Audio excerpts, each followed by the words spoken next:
All right. Okay, so ladies and gentlemen, we are actually going to be doing a Pallycast today. I'm joined today by both Telreyne and Minno. Do you prefer to be called Minno, or is it Minno Din? I can't remember, honestly. Uh, Either or, doesn't matter. all right, I'm just going to call you Minno because that's Just what I've like always alternate called you before. names.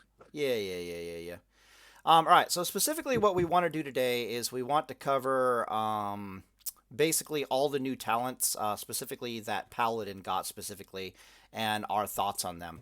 However, we won't be going into, hopefully, we won't be going into like matchup specific detail or talk about like the opportunity cost of this rune versus that rune kind of a deal, but just to inform you at great and horrifying length what makes this rune good, what makes that rune good, blah, blah, blah, blah, blah, if that makes any sense. All right.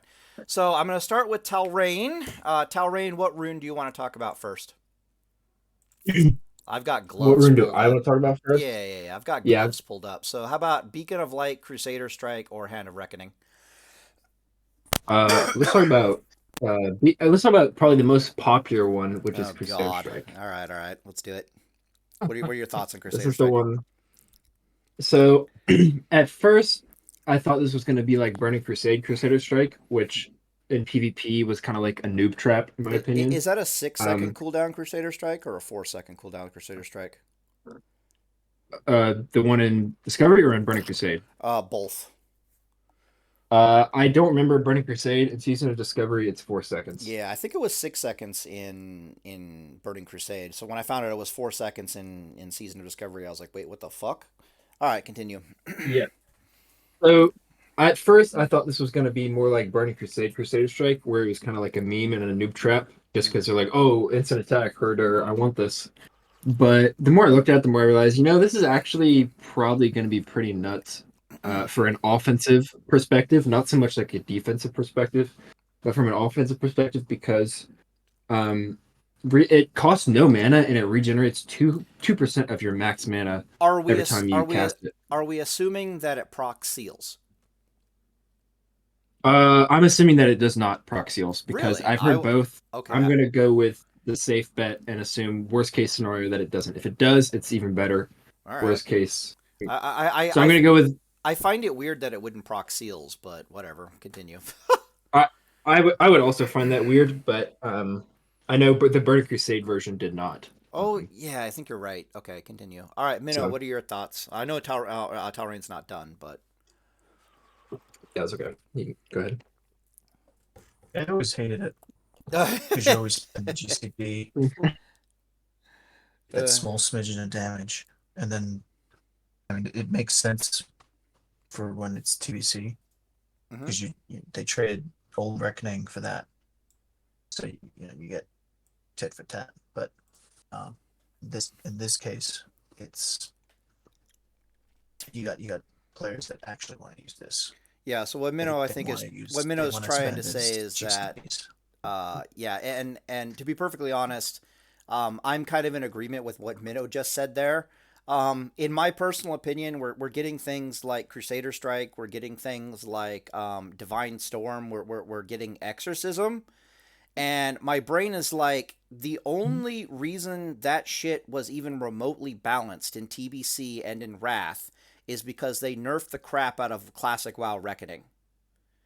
So if you don't nerf Classic WoW Reckoning and you're giving us the greatest hits of all time, what the fuck do you think is going to happen? Like it doesn't take a rocket scientist to figure out what the hell is about to happen. You know what I mean?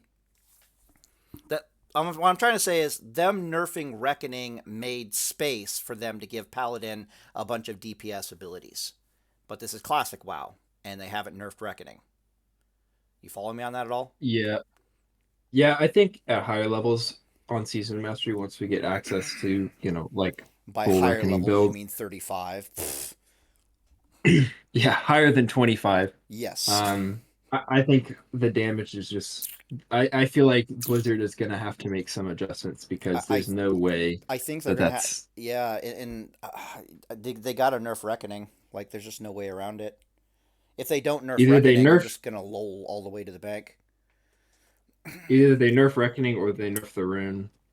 They'll probably nerf Reckoning because they always end up nerfing Reckoning. Of course. But Not they don't, but even if they gave us on the other TBC side Reckoning, it is would still be broken as all hell. What are you other saying, Minno? classes have a similar power gain. Say that again. Do other classes have a similar Oh they yeah, have I can a cover full that. old school vanilla that's Yeah, so attached to the rune? the problem other classes are having, unlike Paladin, is that yes, they're gaining power, but it's always opportunity costed against some other ability they could use. Compared to Paladin, which we don't have a button to press, and they're just giving us buttons to press all of a sudden. You understand the difference? So, for example, Mhm. a shaman used to now they can cast lava burst, but back in the day they wouldn't cast lava burst; they would cast a lightning bolt. So I have to opportunity cost that damage gain from lava burst to what they would traditionally cast, which is a lightning bolt. Meanwhile, with Paladin, it's just like have a 4-second Crusader Strike, have a Divine Storm, have Exorcism that damages players, and I'm like, what? If you actually do the math on everything, Crusader Strike is effectively giving you an additional auto attack every 5.33 seconds. By the time you're done looking into Divine Storm and you're done looking into Exorcism, Paladin DPS, if you take all three of those abilities, has increased by 100%. That's before you factor in Reckoning, however, if that makes any sense. So before we used to do X amount of damage, and now they basically just doubled it. All right, Yeah. but anyways, we're supposed to be talking about Crusader Strike. All right, Telreyne, you weren't done talking about Crusader Strike. You thought it was going to be a bit of a noob trap, but now I think you're looking at it from more of a sustained DPS perspective, correct? Yeah, I'm kind of looking at it from the perspective of like it doesn't cost mana and it regenerates 2% of your max Yeah, mana. yeah, I did take note of And that. I was like, sword and board, question mark? Like, what the fuck?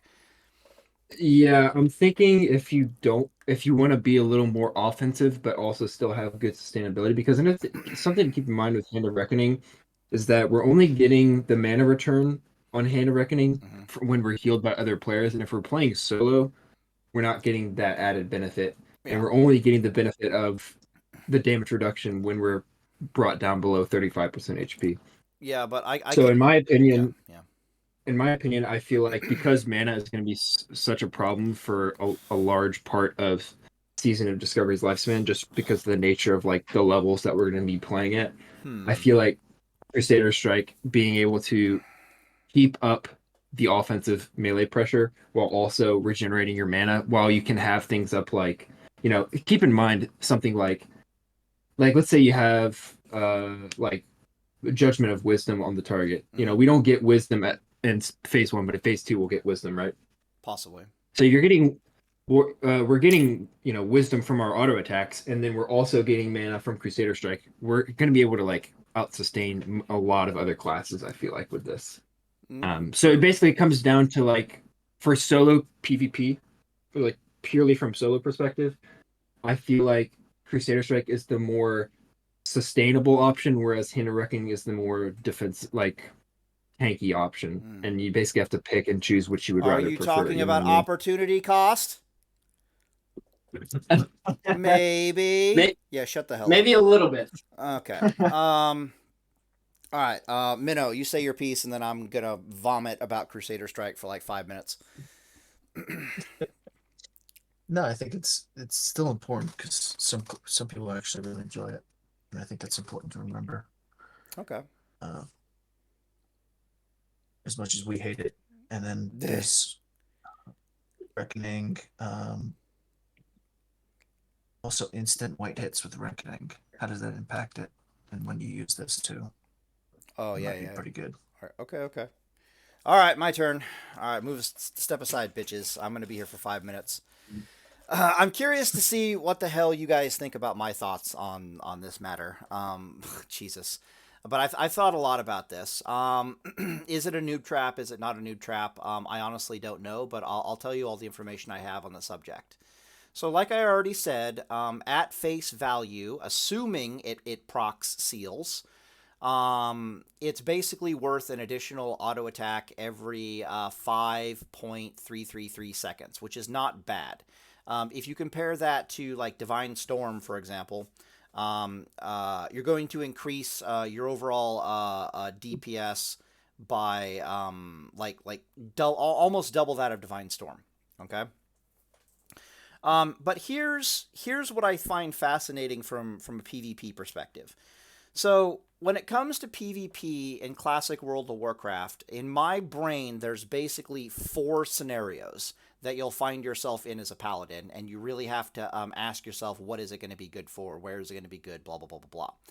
Scenario number 1 is what we typically refer to as a wreck bomb, which means you've made, I call it contact. You've made contact with the enemy. You've put 1 melee attack into them, maybe 1 judgment, like 1 GCD, 1 melee attack, 1 GCD usage, and that's it. Because there are some matchups where that's all you get, right? You follow me on that? Yeah. Yeah, mage specifically is one of those matchups where usually that's all you get before they sheep you, right? So, yeah, there's a lot of matchups where all you get is a contact hit. The next scenario is a stun bomb. That would be where you stun the target, you bomb the target, and then the next thing you know, you have a few extra seconds to try to kill them to use like a number of GCDs, right? However many you can get in the stun bomb. Then the third one is I call it a contact plus 10. And what I mean by that is contact plus 10 seconds. Meaning you've made contact with the enemy, and now it's like, okay, how much damage can I do within 10 seconds? And then the last one is traditionally known as time on target, which is contact plus 20 seconds. Meaning you've made contact with the enemy, and you have either 10 seconds to sit on them and do DPS, or you have 20 seconds to sit on them and do DPS. In my assessment, when I look at it, Crusader Strike in a contact bomb is not very good. However, it's not the worst thing. It's not very good because there's all kinds of other little GCD things that you need to do. So, for example, you make contact with someone, you judge damage, or you Crusader Strike them and you judge damage into them, and that's it, right? That was all you were really able to do. And then the question, of course, becomes, well, you'd only really be doing that, this is, if you didn't have Divine Storm, right? So from yeah, I know, I'm talking opportunity cost here, but in my brain, this is an opportunity cost because they're not in the same gear slot, if that makes any sense. But I could be wrong about that. But basically, it's like, if you took Crusader Strike and you took Divine Storm, in a contact bomb, you have to pick one or the other. And it's pretty fucking obvious which one you're going to pick, right? And it doesn't take a genius to figure that one out. Now, if we look at the second thing, the second scenario, which is a stun bomb. So you've made contact with the enemy, you've bombed into the enemy, and you've got 6 seconds, 7.5 seconds with a grenade. If you're using the big one bomb, then you've got 8.5 seconds. If you add extra stuff on top of that, it can get even gnarlier. But you have X amount of time plus the bomb to pump into them. You're still only looking at getting off an additional Crusader Strike in that bomb. Because again, Divine Storm is over there saying hello. But it gets a little better in this scenario because let's say for some reason you didn't take Divine Storm, you could at least get off multiple Crusader Strikes within that stun duration. But at a 4-second cooldown, it's actually not as many as you would think. Because there's a lot of little GCD usage in there. Because first you got to stun the guy, then you got to hit the guy, then you got to judge, then you got to reseal. Okay, only now can I do a Crusader Strike. Do I have Consecration? Well, shit, I can't Crusader Strike. I got a Consecration first. How much time is left? Oh crap, am I even gonna... You're not going to get off a second Crusader Strike is what I'm trying to tell you. Or you'll only get off 2 Crusader Strikes within, but at the cost of not doing Divine Storm. Where Crusader Strike gets really interesting, however, is when you start looking at contact plus 10 and really when you look at contact plus 20. So at contact plus 10, it's like, well, yeah, you're going to enter a state where the next thing you know, you don't have anything better to do with your life than to start pumping Crusader strikes into people. And when you look at contact plus 20 seconds, you really don't have anything better to do with your life for a long period of time other than every 4 seconds just keep pumping Crusader strikes into people. So, in my opinion, Crusader Strike is really good for time on target, and it's kind of shit for bombs. Does anybody disagree with that? No, I think that's a pretty fair assessment. I think, Same. yeah, I think it also depends though too, like on like what you're running. So like for example, let's say you're running a build, like let's say you don't have Judgment of Command, you don't have Okay. also remember Judgment doesn't take a global cooldown. Yeah, And you don't yeah, have yeah, yeah. Consecration, right? But you still have to reseal the fucking thing. So that's an it's not Well, yeah. yeah. You, Judging's not costing you a GCD only in one of those 4 scenarios, and that's the contact hit. yeah. Okay. So my question is like, what if you're doing like a Seal of Righteousness build, right? Mm-hmm. And you don't like because if you have command, right, you're gonna want to judge and reseal during the stun for the during the bomb, right? Because the Yeah. double damage on the judgment. Yeah, totally. If you're doing, if you're doing Seal of Righteousness, you don't need to really judge and reseal during the stun. You can Crusader Strike, Divine Storm, Crusader Strike again, and then as it's wearing off, you can, judge reseal.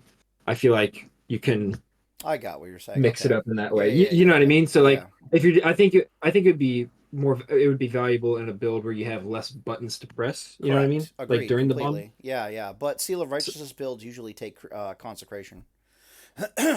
yeah, I'm just thinking in the context of like, Oh yeah, it's right, painful. we're not And high enough level. yeah, totally. We're not high enough Yeah. level to get the talent points to, get reckoning as well as like consecration or, seal of command, stuff like that. Well, yeah. Well, but you So, could recalculate for that, obviously. yeah. Once you get Wrath, that's another button that has to go into the rotation as well, right? So yeah, Yeah. you are correct. Early on, it'll be significantly more valuable than as you get more and more buttons you need to push in the bomb or the stun bomb specifically. Oh, Mhm. all right. Minno, you got anything to say? Disagree? Agree? No, I think that hits All right. everything. Okay, No, cool. I agree. I think she's going to be amazing for time on target and sustain fights. I don't know really how to use her quite yet for time on target and sustain fights. But I mean, eventually I'll suss it out, right? I mean, if that even is a thing. All right, let's talk about Beacon of Light real quick because I know you jackasses were trying to figure out like some fucking battle buddy like BG healing crap. I was listening to that on the side. I was like, what the hell are you guys talking about over there? Telreyne, you're up. Yeah, so Beacon of Light. So Beacon of Light, I've used the retail version of this when I've played Arena and retail, Yeah, and totally. it's really good. It's overpowered as all fuck. Uh, Yeah. yeah, I think it's gonna be good. I think I mentioned this in my video. I think it's gonna be good in like if you're like pocket healing someone in like a small scale scenario. You know what I mean? Like a Mm-hmm. 3v3 or like a 4v4 or something like that. Maybe not like a huge like a big Warsong Gulch fight. Yeah. Maybe not. You might want to be a little more tanky there. But I think that this is going to be really strong for like small skirmish type PvP healing, if that makes sense. And then of course Yeah. PvE, but we're not talking about PvE. Yeah,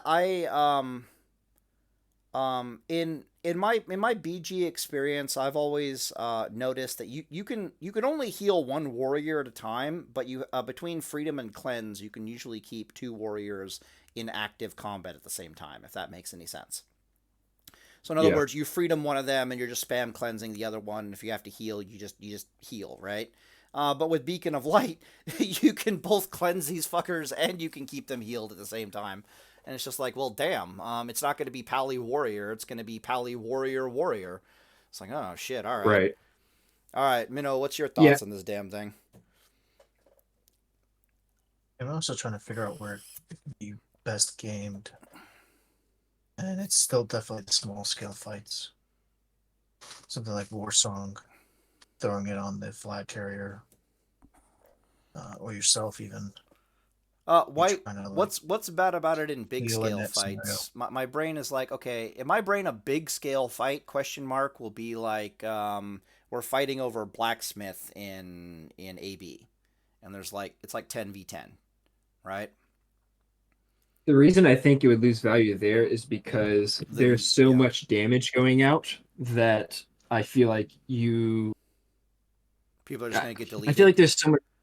Yeah, people are gonna die so much faster, and you're gonna die so much faster. You know what I mean? Yeah, I Like, got you. it's gonna be hard for people to peel for you in a big, 15 versus 15 fight at blacksmith. Yeah, Um, I don't disagree because it's also kind of like the standard WoW monkey always gears themselves for pure DPS.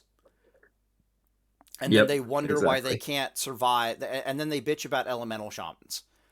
You know what I mean? Like, oh my god, elemental Yeah. shamans are so overpowered. And I'm like, bro, what's your HP? And then it's like, I'm a warrior and I've got like 5,100 HP. I'm like, what the fuck is wrong with you? Of course Hmm. you're going to explode. Like, holy shit. I hate healing them too because they get nuked out of existence and they die. And I'm like, this is just stupid. Why do I even bother? But then you finally get that one warrior that's actually tanky enough and he just starts murdering everybody. Um, I don't know about the whole big fight thing. Let me think about this for a second. Um, the okay, all right. Think of it this way, okay, Telreyne, and Minno. Let's say there's three paladins healing two warriors, and they all have Beacon of Light. Can you stack Beacon of Light from multiple paladins on the same fucking warrior?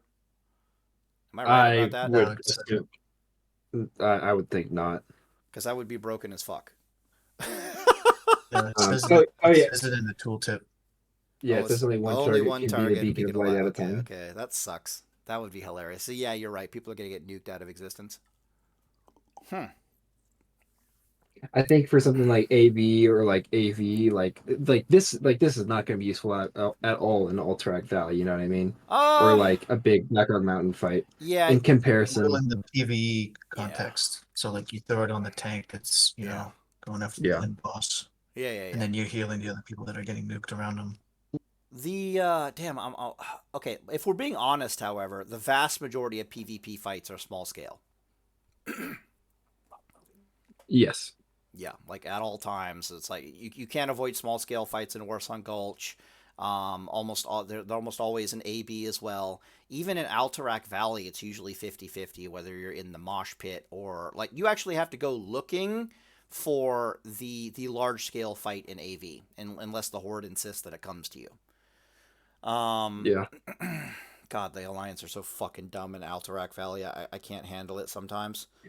Like Yeah. the Horde are literally behind that they're on top of that fucking mountain and they're casting through the mountain into the Alliance and I'm watching the Alliance run around like they don't know what the fuck is going on. And I'm like just tab target them and start casting back at them. But no, instead I have to watch like, five elemental shamans nuking people through a goddamn mountain. The pains of being a paladin sometimes, I swear. Um I think Beacon of Light is going to be extremely powerful. But at the same time, it's not helping anybody survive a burst. Correct? Am I right about that? No, it's Um, sustained. yeah. It's more like sustained multi-target healing, Yeah, and like yeah, it yeah. enables you to be like a multi-target healer, which paladins are traditionally, not Yeah. able to do. So, It's really a PvE spell yeah, because you Yeah. put it on the tank and then yeah, you yeah, range yeah, heal, yeah, yeah. But that just which means, all paladins do. They yeah, they but go snipe the yeah. priests. All this means is that raids are going to want less paladins now. Well, I guess we still have our blessings, so they're still going to want us anyways. Yeah. There's So always yeah. still going to be two paladins. Always going to be paladins. Okay. Yeah. Beacon of Light. I imagine holy paladins are really happy to have something like Beacon of Light, like 100%. Um. Oh, I'm trying to think about how to use it in general. Yeah, I guess you can just keep keep 2 warriors up at any given point in time. The major issue I see with it is it costs you a damn GCD to reassign the Beacon of Light. Which means, and if you know anything about healing in Classic World of Warcraft, you don't have that time in PvP at all.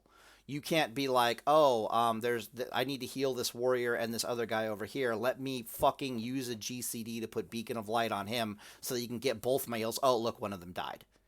Like, that's how it goes. You just need to start holy lighting and being like, okay, one of you's going to live, the other one's going to fucking die. I don't give a shit. So that'll be interesting. Do you guys have any idea how long it's taken me to convince people to never, ever, ever, ever use Flash of Light in Battleground healing? Do you have any fucking idea how long I've been yelling at people for that? There'll be paladins out there, I know and there's Flash of Lighting, and I'm like, you better be in full fucking tier 3 raid healing gear before that's going to do shit in a Battleground. And like, oh, but I overheal people when I'm, using... Just fucking do it. Just assume they're going to have less HP than you think they are.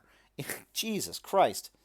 Overhealing only matters if you're going Yeah, and you don't for shit, so it's like, whatever. It's so painful. Yeah. Because I'll have people talk to me about how they need lots of spell power in Battlegrounds so that they can spam Flash of Light. My brain's like, ugh. I was like, no, bro, just need mana and use Holy Light. What the fuck are you doing? I hate it too. I hate being on the receiving end of it. Like, they're like tickling me with heals and then I die. And I'm like, what the fuck? Why? All right, whatever. I'm done ranting. Yeah. So, if I'm understanding this correctly, you guys did not actually have that long of a conversation about Beacon of Light. Because there's not much to say about it. Not really. It's pretty straightforward, I feel like. It's a well-known spell, and I feel like the uses of it in Classic will be the same as the uses of it in Retail. Well, it was a really big thing in Arena, but we don't actually do Arena so far. So, and thank God for that. But, yeah. Yeah, but I think the Arena stuff kind of translates over to like small-scale fights. Yeah, totally. So, And then the other thing is, Purge is way more punishing on Era. Oh, yeah, you're right. Yeah, you're right. Fucking hell, I forgot about that. Isn't it classic? I want to say classic Purge. If you're spamming it as a shaman and there's nothing to purge, it doesn't activate. Correct? You don't waste your mana. That's what I'm saying. Yeah. And that's actually a it doesn't go massive off. difference in like TBC. I remember people were like, "Oh my god, I can spam purge! Holy shit, this is amazing!" So fucking annoying because playing a paladin, because you'll be like, seal gone, seal gone, seal like fuck off, seal gone, fuck. Yeah, but you get around that eventually. Yeah. All right, here's the third one, Hand of Reckoning. I've got an ocean of things to say about this. Not as much as Crusader Strike, thankfully, but take it away. I'll read it real fast here. You got a taunt. Whoop-de-fucking-do. While you know this ability, the threat bonus from Righteous Fury is increased to 80%. Which is increased to 80%, not by 80%. And Righteous Fury causes you to gain mana when healed by others equal to 25% of the amount healed. Okay, cool. Additionally, while Righteous Fury is active, damage which takes you below 35% health is reduced by 20%. Righteous Fury will remain active until canceled. What this is telling me is that it's possible when you take this thing that you can't purge it, which would be kind of cool. That's what I understand from that last little line there. Righteous Fury will remain active until you cancel it, meaning it's just always on and you actually have to turn this fucking thing off, which is interesting.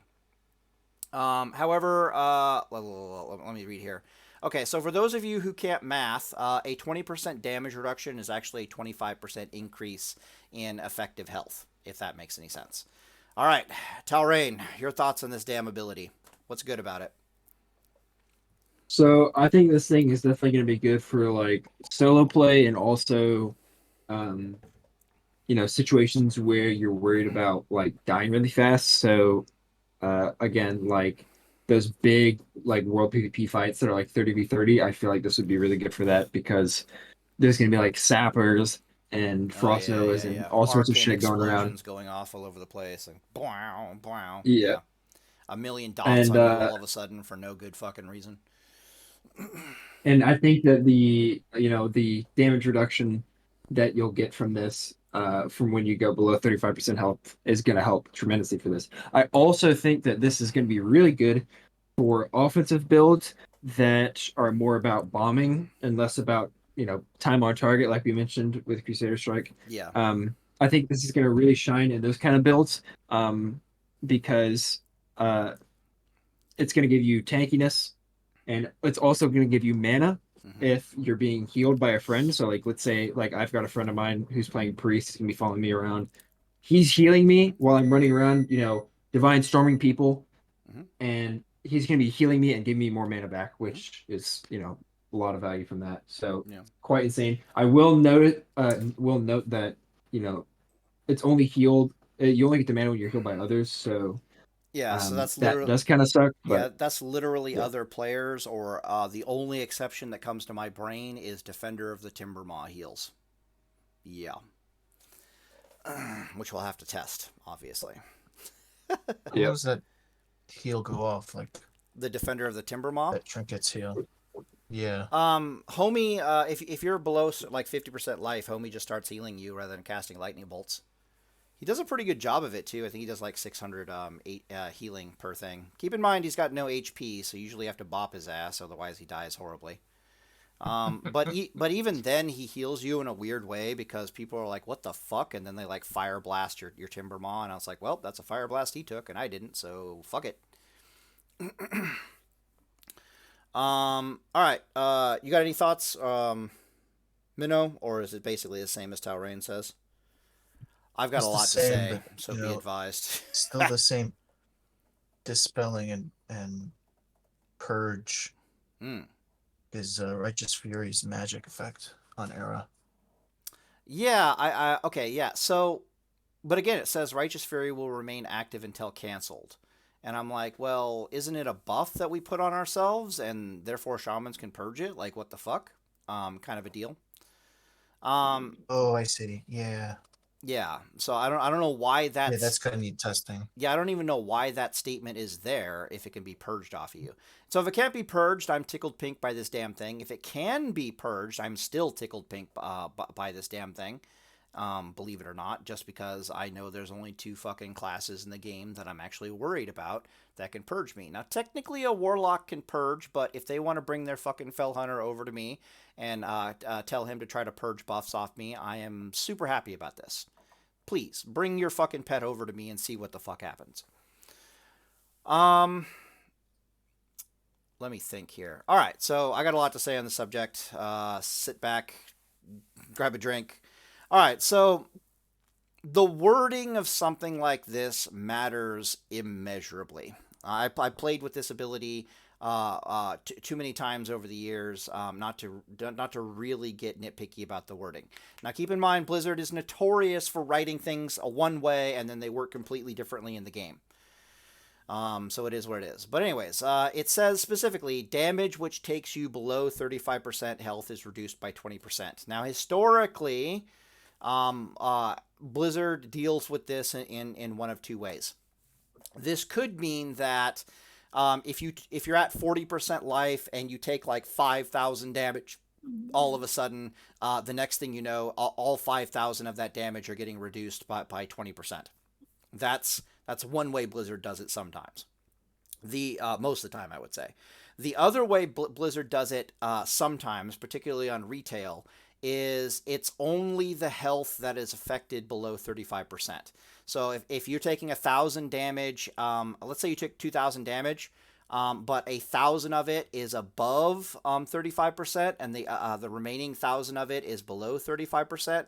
It'll only reduce the 1,000 that drop below, even in the same spell hit, below 35% by 20%. So that's really fucking annoying. But the way this is written is telling me, because you need to write it.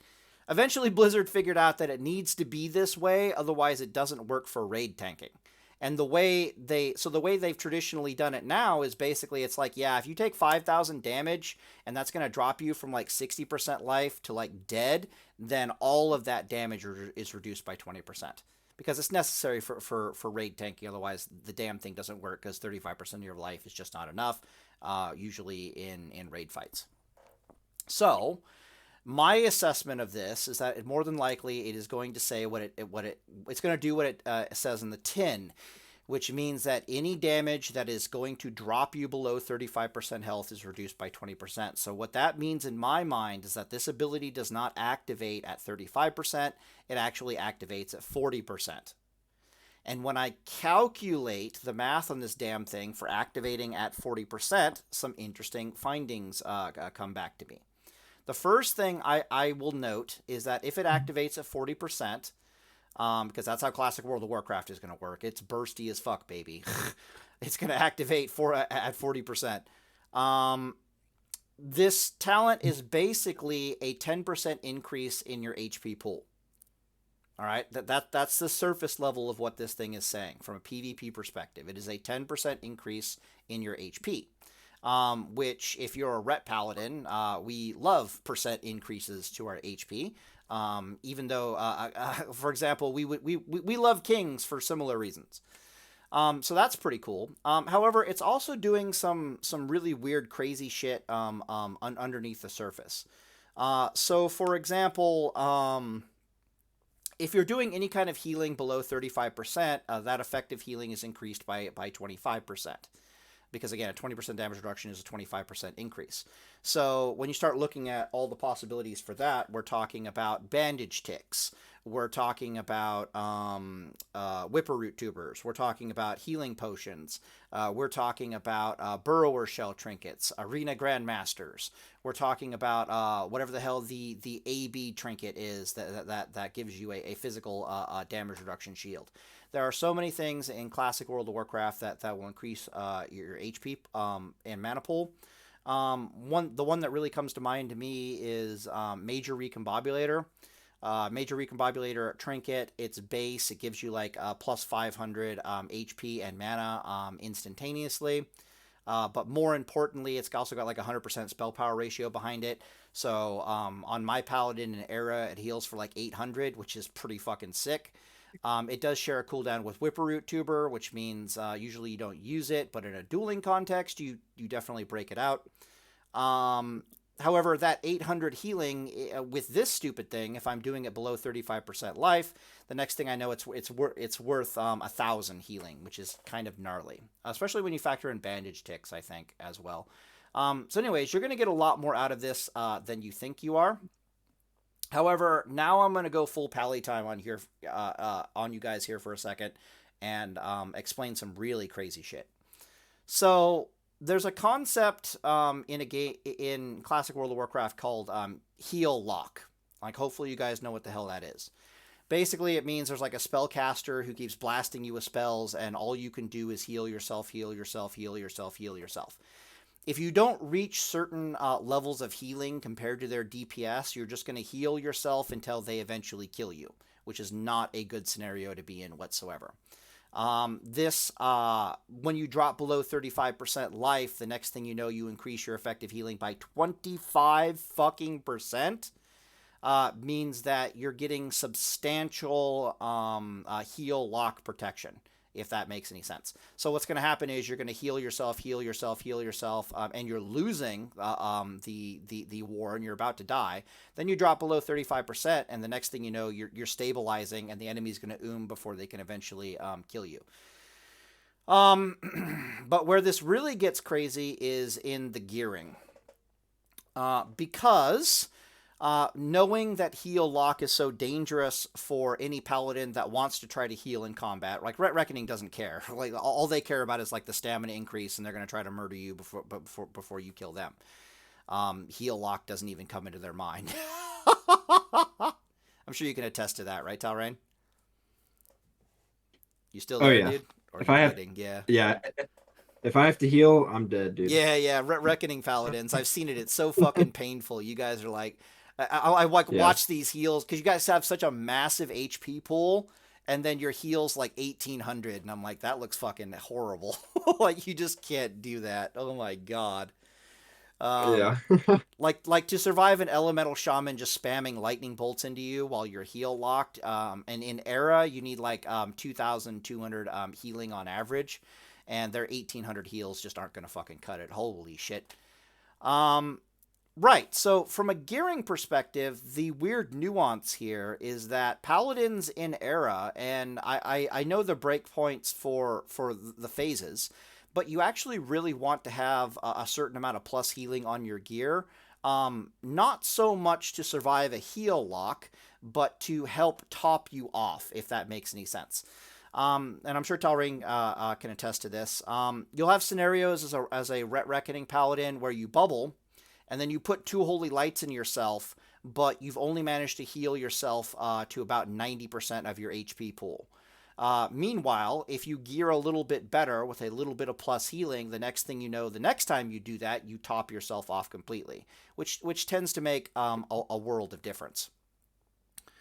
But what I'm basically trying to say here is that what this thing is very stealthily telling you is that you actually need significantly less plus healing on your paladin in order to survive a heal lock.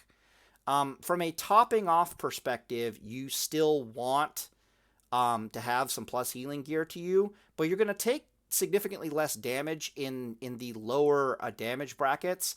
That I don't know, it might balance out. Like I really don't know. One concept I wanted to talk about, and I made a video on this. Like this is me going slightly off topic, but classic World of Warcraft gearing for Paladin is not the same as it is for raids. I cannot stress this enough. It's not the same as it is for raids. So in raids, if Blizzard gives you extra damage for raids, the reason why it's different is because in raids you're already min-maxed to the nines. If you're a DPS class, you are wearing the maximum amount of DPS gear that you can possibly put on your character, which means the only way you're doing any more damage in a raiding environment is if Blizzard literally gives you the ability to do more damage. If you're a healer, you have your healing maximized. You're not doing any more healing unless Blizzard gives you the ability to heal more, and so forth and so on. In PvP gearing, this is 110,000% not the fucking case. Which means, in no uncertain terms, if Blizzard gives you more damage, that the next thing you know, you can be like, well, do I want more HP? Do I want more spell power? Do I want more critical strike? Do I want the ability, do I not need this trinket anymore that I was using to kill people, so now I'm just going to catch people better? You get the idea. And when you have something like Hand of Reckoning that's like, yeah, you know, I'm just going to increase like your HP pool by like 10%, and oh, by the way, you don't have to worry about needing all that spell power to survive a heal lock. The next thing I know, I can take that advantage and turn it into some other advantage in the gearing type scenario.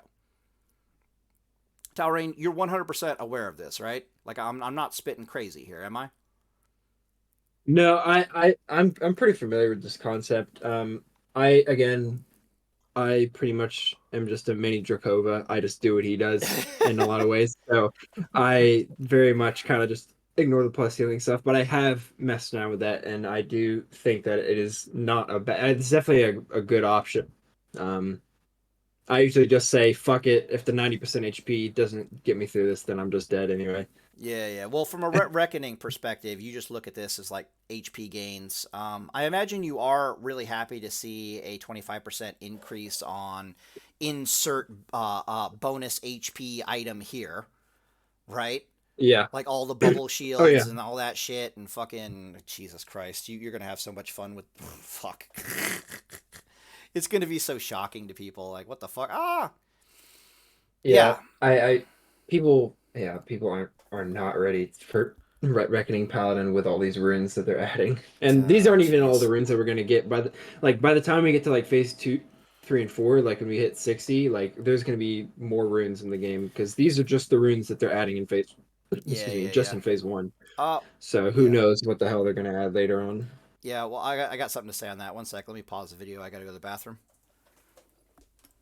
All right, I'm back. So, yeah, the crazy thing in my mind about what Telreyne just said is basically this. If you guys remember, I did like an absolute shit ton of theory crafting on TBC. And TBC was kind of weird in the sense that they increased we retained most of our talents and our abilities.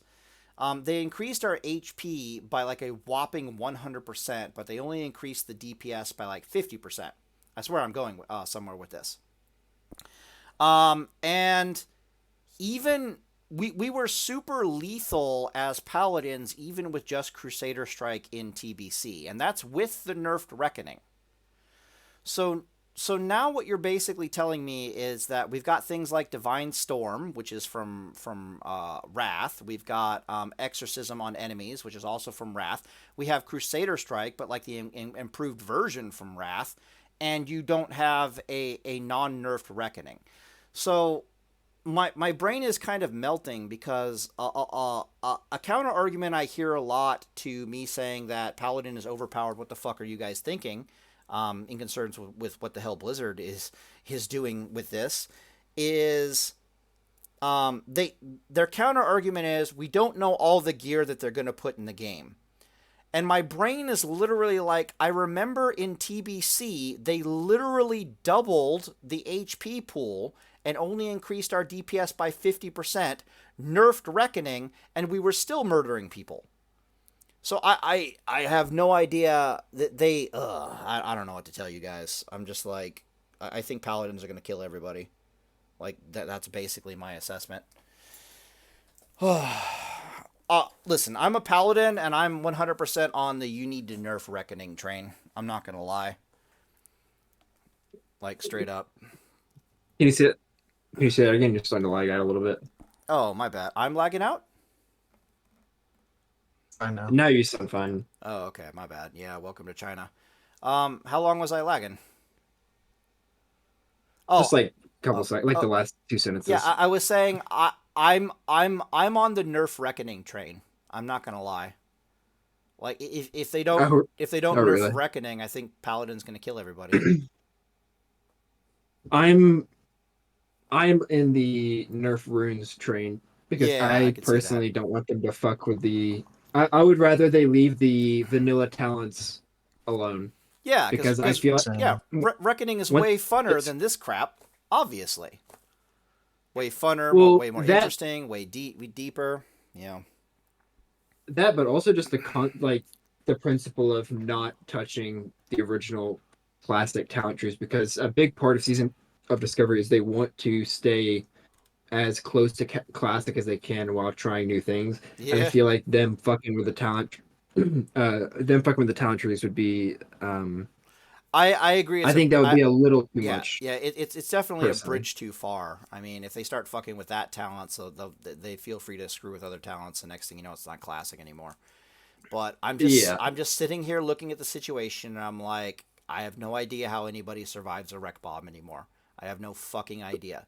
And then people try to tell me things like, well, maybe they'll put enough gear in the game where stamina will get high enough that people can survive wreck bombs. And I'm like,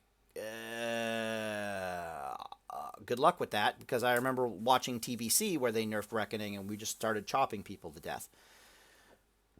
At least I think that's what happened in TBC. There was something I wanted to mention, but I can't remember what the hell it was. Mess with blah blah blah blah blah. Whatever. All right, let's move on to the chess slot, unless Minno has anything to say. Jesus Christ, I talked for a million years about Crusader Strike and Hand of Reckoning. Fucking my hell life. Holy crap. I think we're good. I think we should move on to the next. Holy shit. Okay. All right, next one. First up, Divine Storm. Obviously a piece of shit, right?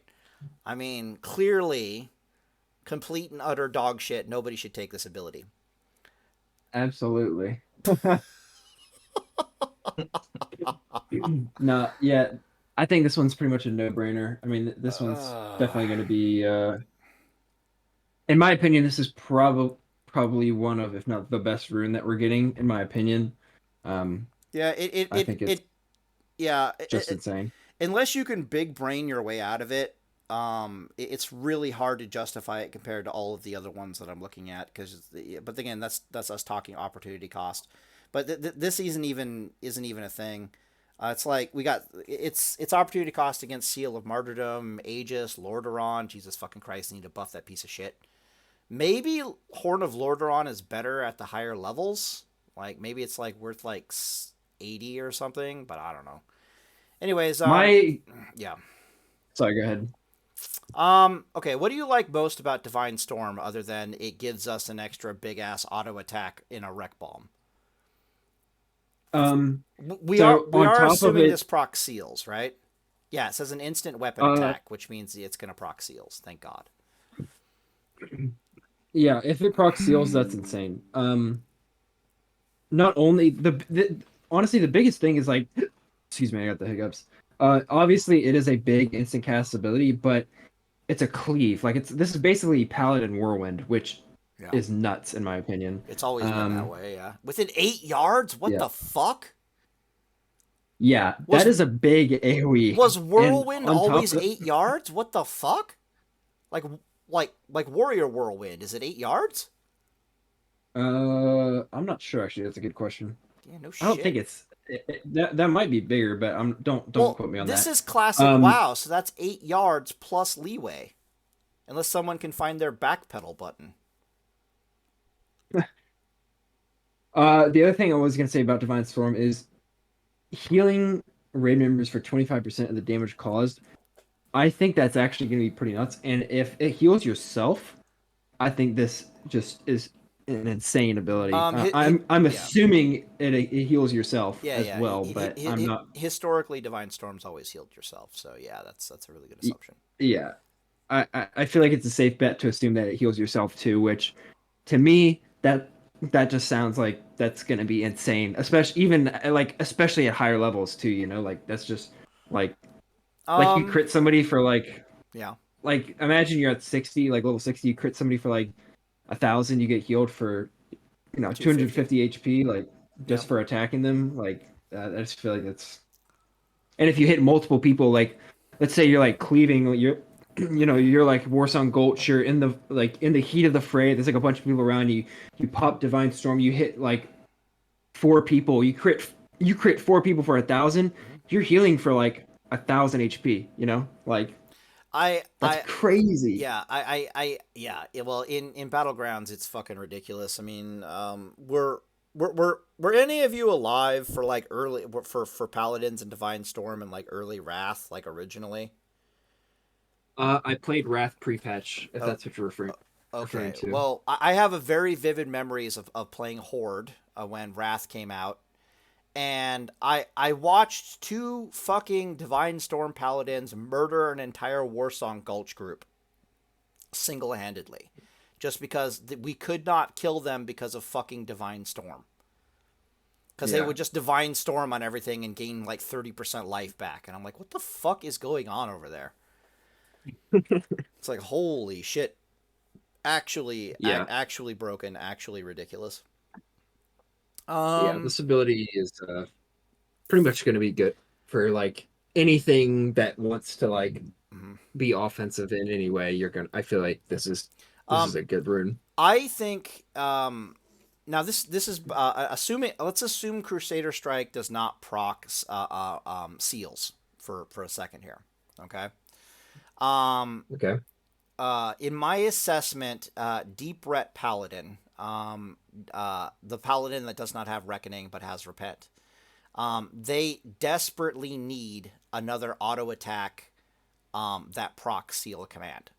Like just from a balancing perspective, Hmm. if that makes any sense. So if you guys don't know the math on Deep Ret Paladins, it's something stupid like or at least in Era, where it's like even if you build them properly, there's only like an 18% chance in every auto attack that you do enough damage in that auto attack that you feel comfortable going all in with your DPS to try to kill somebody. If you give Hmm. them a Divine Storm or a Crusader Strike that lets them roll that dice again, the next thing you know, it's not going to double. It's going to jump up to something stupid like a 40% chance. It can just be like all in. So I yeah, this is just a really good ability in general. Just straight up. All right, Minno, say your piece. What the hell do you got to say on the subject? You're a holy paladin, right, Minno? Is that your Yeah, typically your gem? basically. Are you deep holy or Hmm. holy reckoning? I swap between the two, Okay, depending on okay. if I'm slotted for next for the week. Okay, cool. So, as a deep holy paladin, what do you think of Divine Storm in PvP?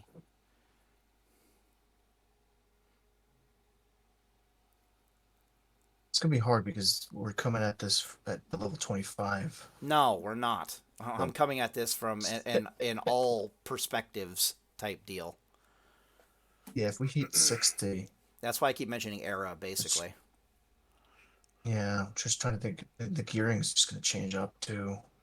There's so much I don't know gear if we're that they're getting gonna put it. deep roll or if we're getting hybrid stats. If we're getting Yeah, hybrid stats, it's gonna be a beast for Holy Wreck. Now, when you say hybrid stats, I imagine you're talking specifically something along the lines of rank gear or tier 2.5, right? Where it's like Correct. critical strike, spell power, strength, stamina, intellect, just everything on one little piece of gear.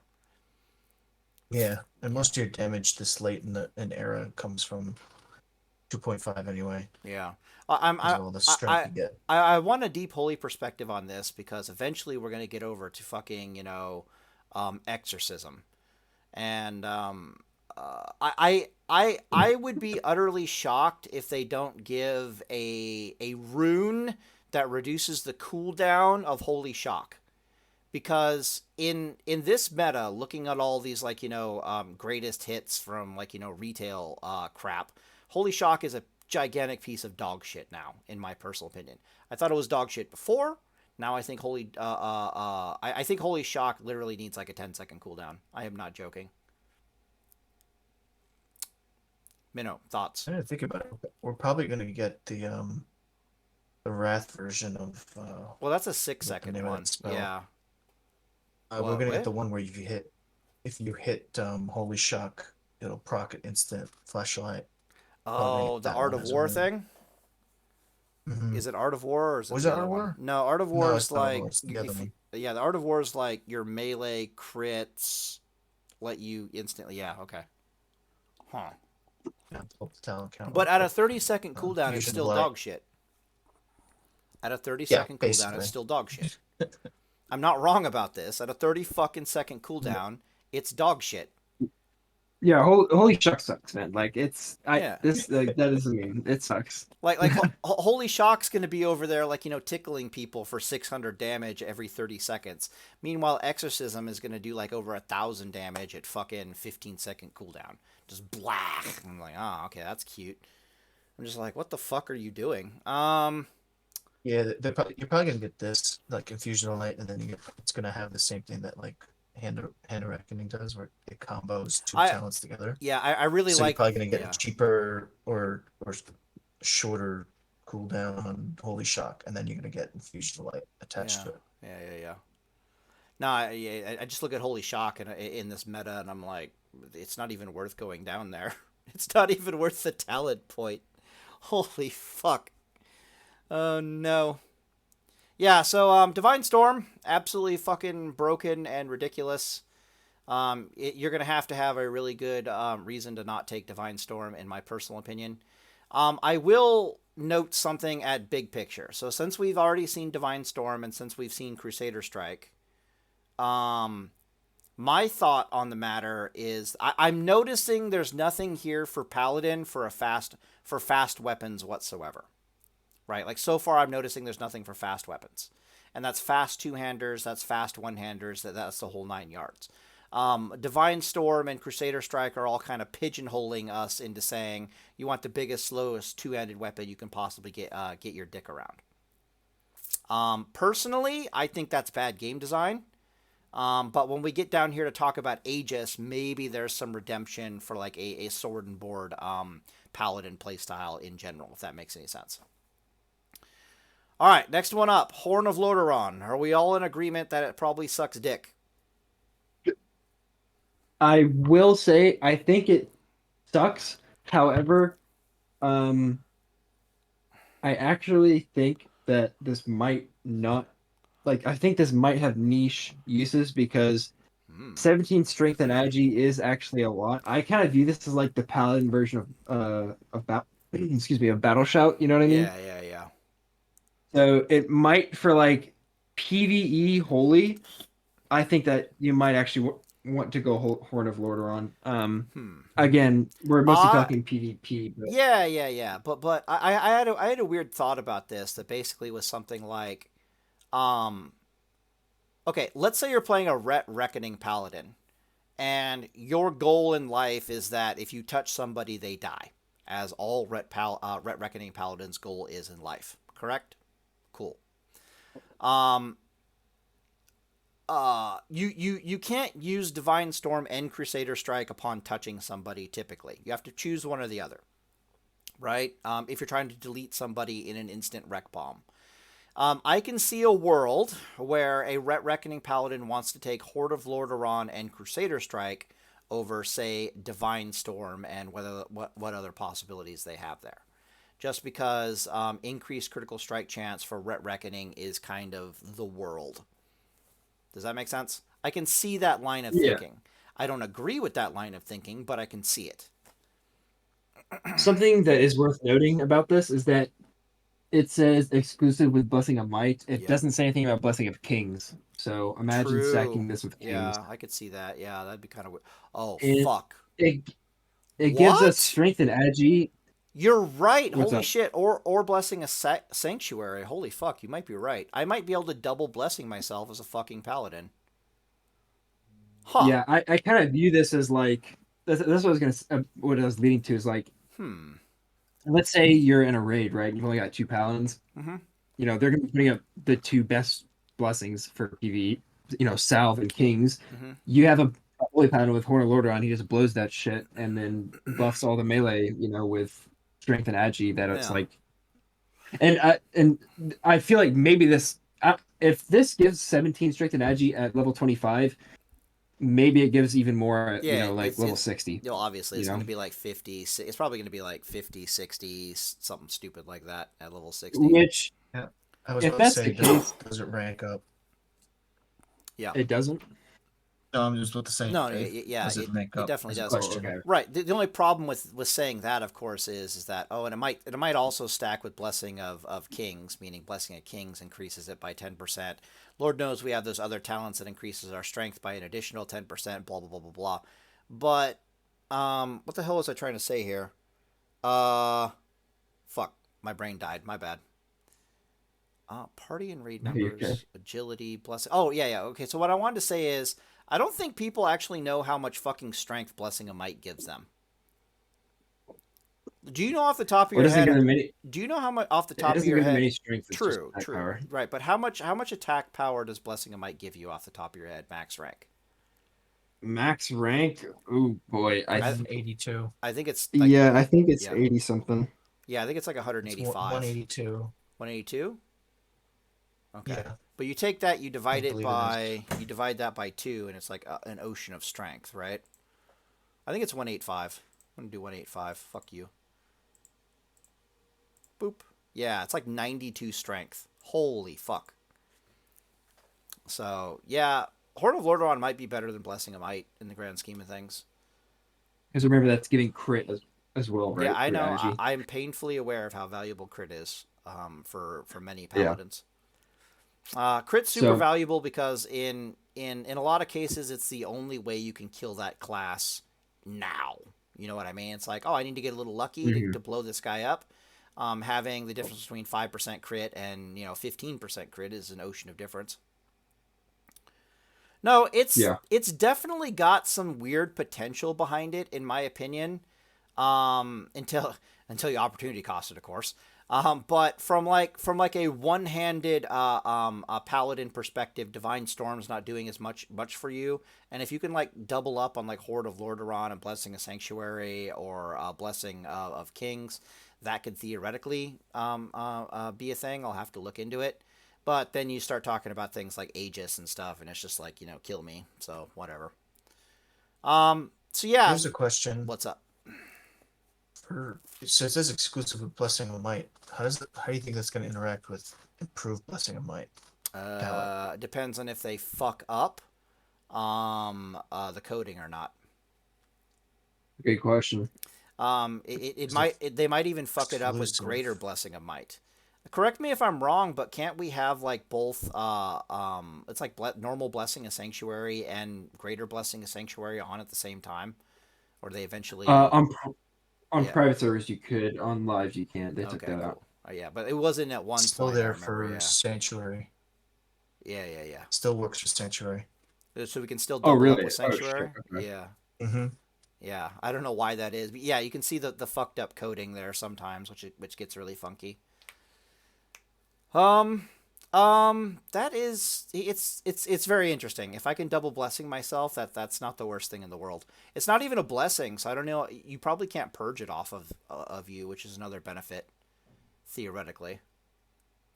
Also, I just want to say, I think from an RP perspective, Horde of Lordaeron has to be the coolest ability of all these rings, dude. Oh God.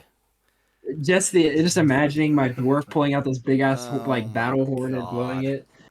That just sounds so cool, man. Oh You could jeez. probably make a buff it then. Just Yeah, dude. Paladin just buffs it, does support and shit. So No, stupid. I do think actually if you're going like a healing, excuse me, I think if you're going like a healing build and you've got like readout in your healing build, like maybe you get like readout and then you Hmm. put the rest into like holy or something, like a healing build with readout anyway. You don't really need Aegis, right? So Correct. why would you not just go Horn of Lordaeron, Yeah, I I can feel see like that. that would be a situation No, in which you it are would be you are pretty good. completely correct. For healing paladins, Horn of Lordaeron would be the choice. There's nothing else here that's even remotely close to being worth your fucking time. Like a purely defensive Yeah. support paladin, No, I no, think no. would be good. It's not even a purely. Well, yeah, okay. I guess you could look at it that way. But basically, it's like this. If that warrior, that rogue, jumps on top of you, you're not going to be like, oh, let me face tank this motherfucker with Aegis and then heal other people. Huh, huh, huh. You're gonna either bop and Mhm. heal, or you're gonna tell him to shut the fuck up with a stun and heal. So Aegis is basically useless. I mean, Right. we do this already as Holy Reckoning Paladins, and even as we do not heal sword and board. We heal with a two-handed weapon.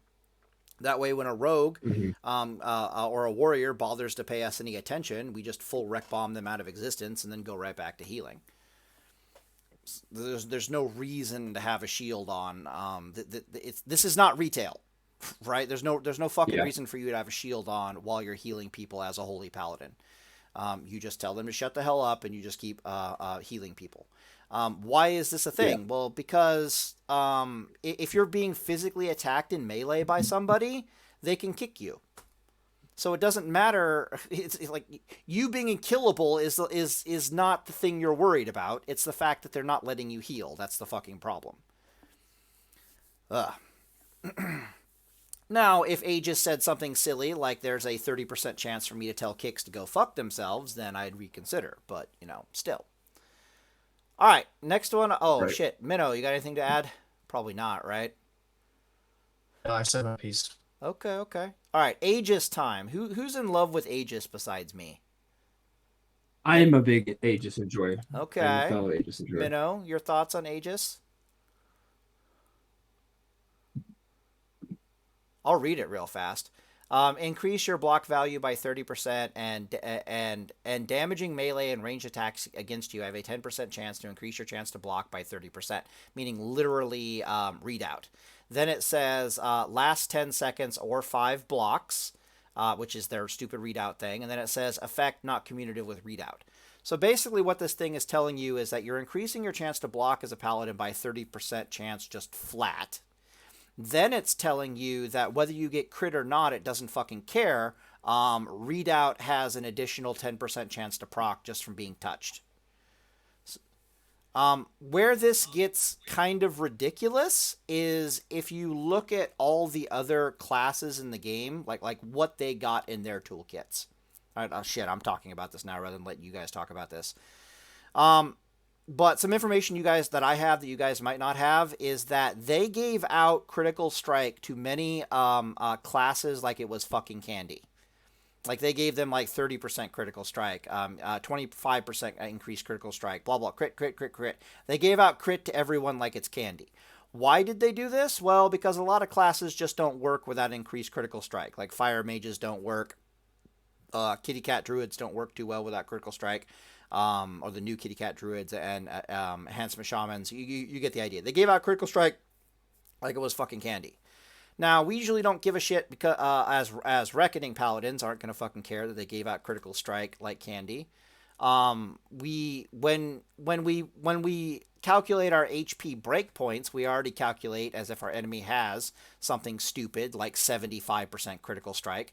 So if these days if they have 50% crit or 60% crit rather than the 35% crit that we're used to, us paladins literally don't care.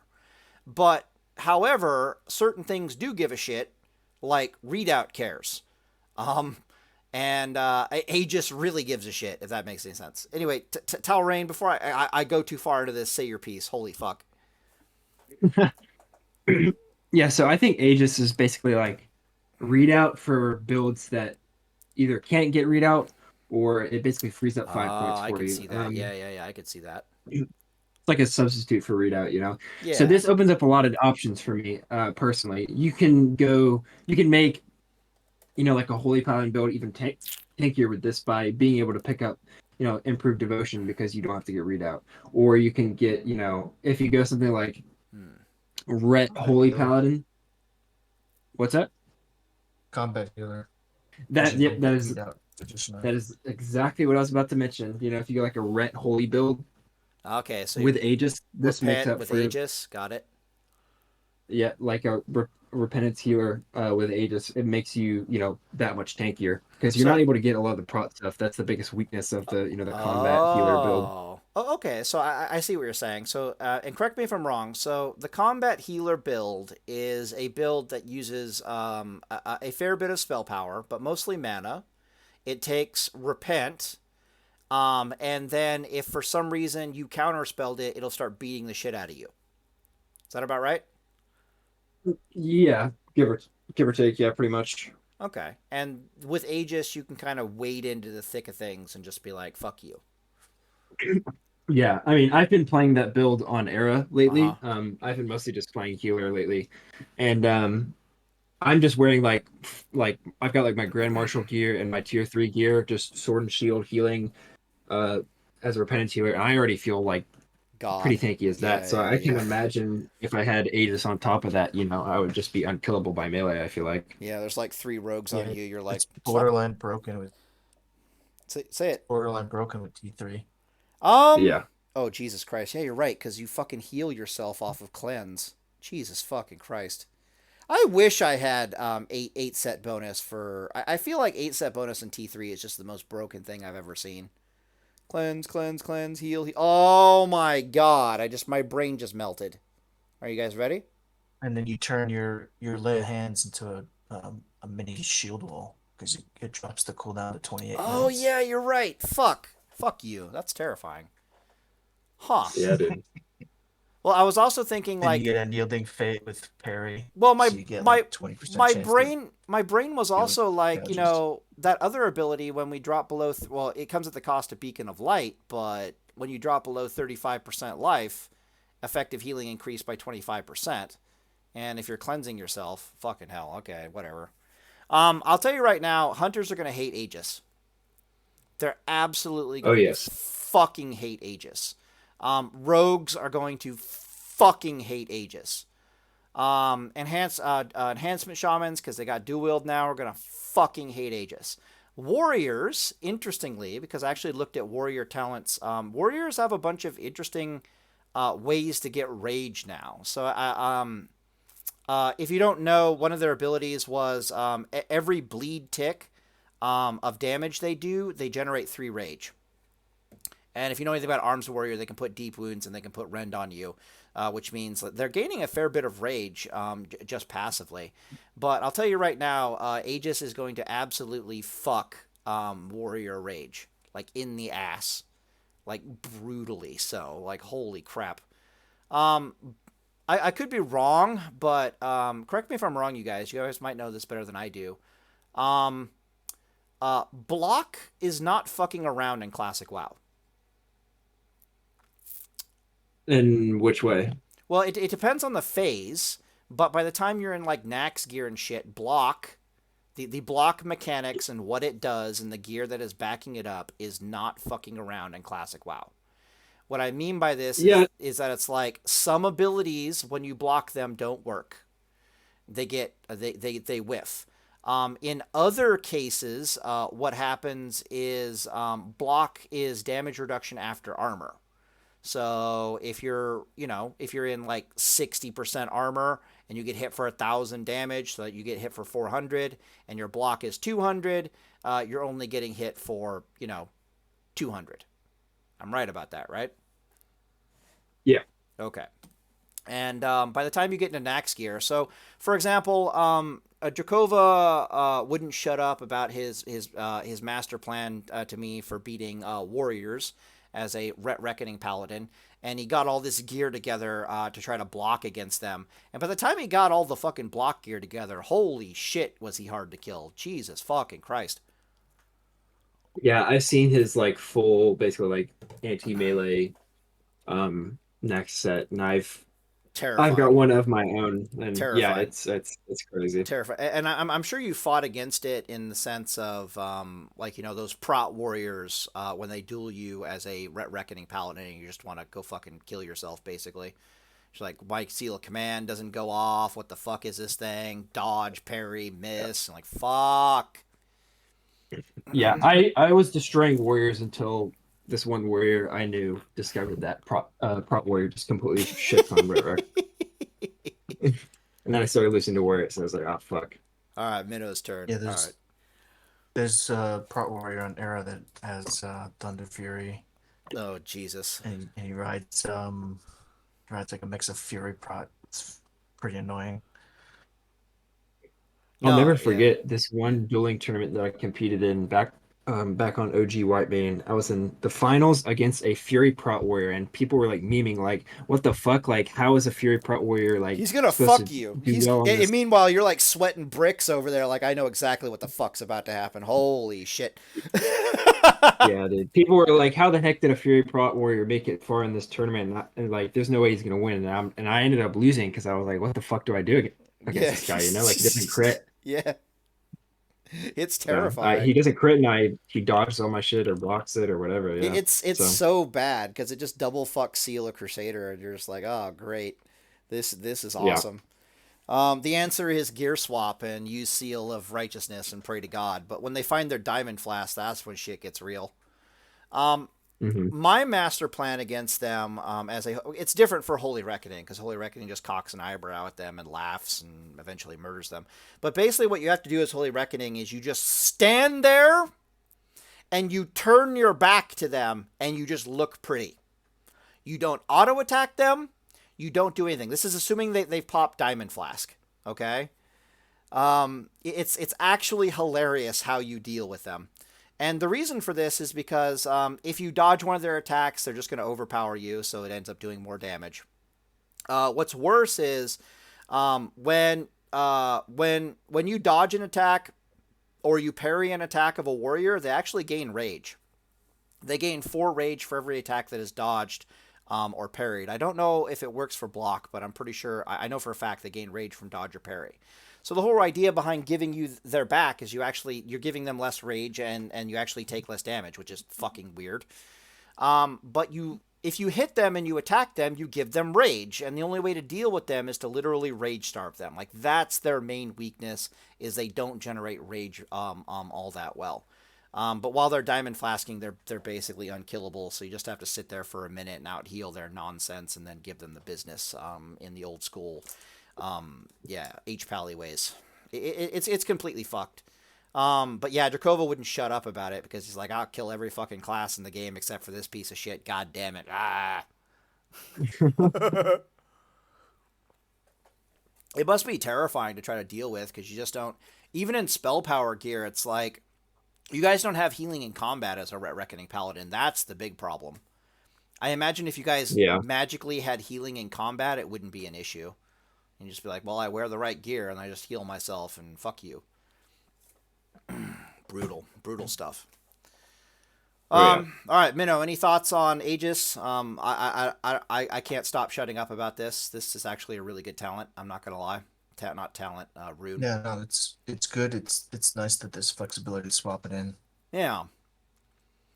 So, that's it. I don't Move dislike on. it at all. Yeah. I'm curious. I'm gonna find it very curious from a gearing perspective. How far you can take that rune.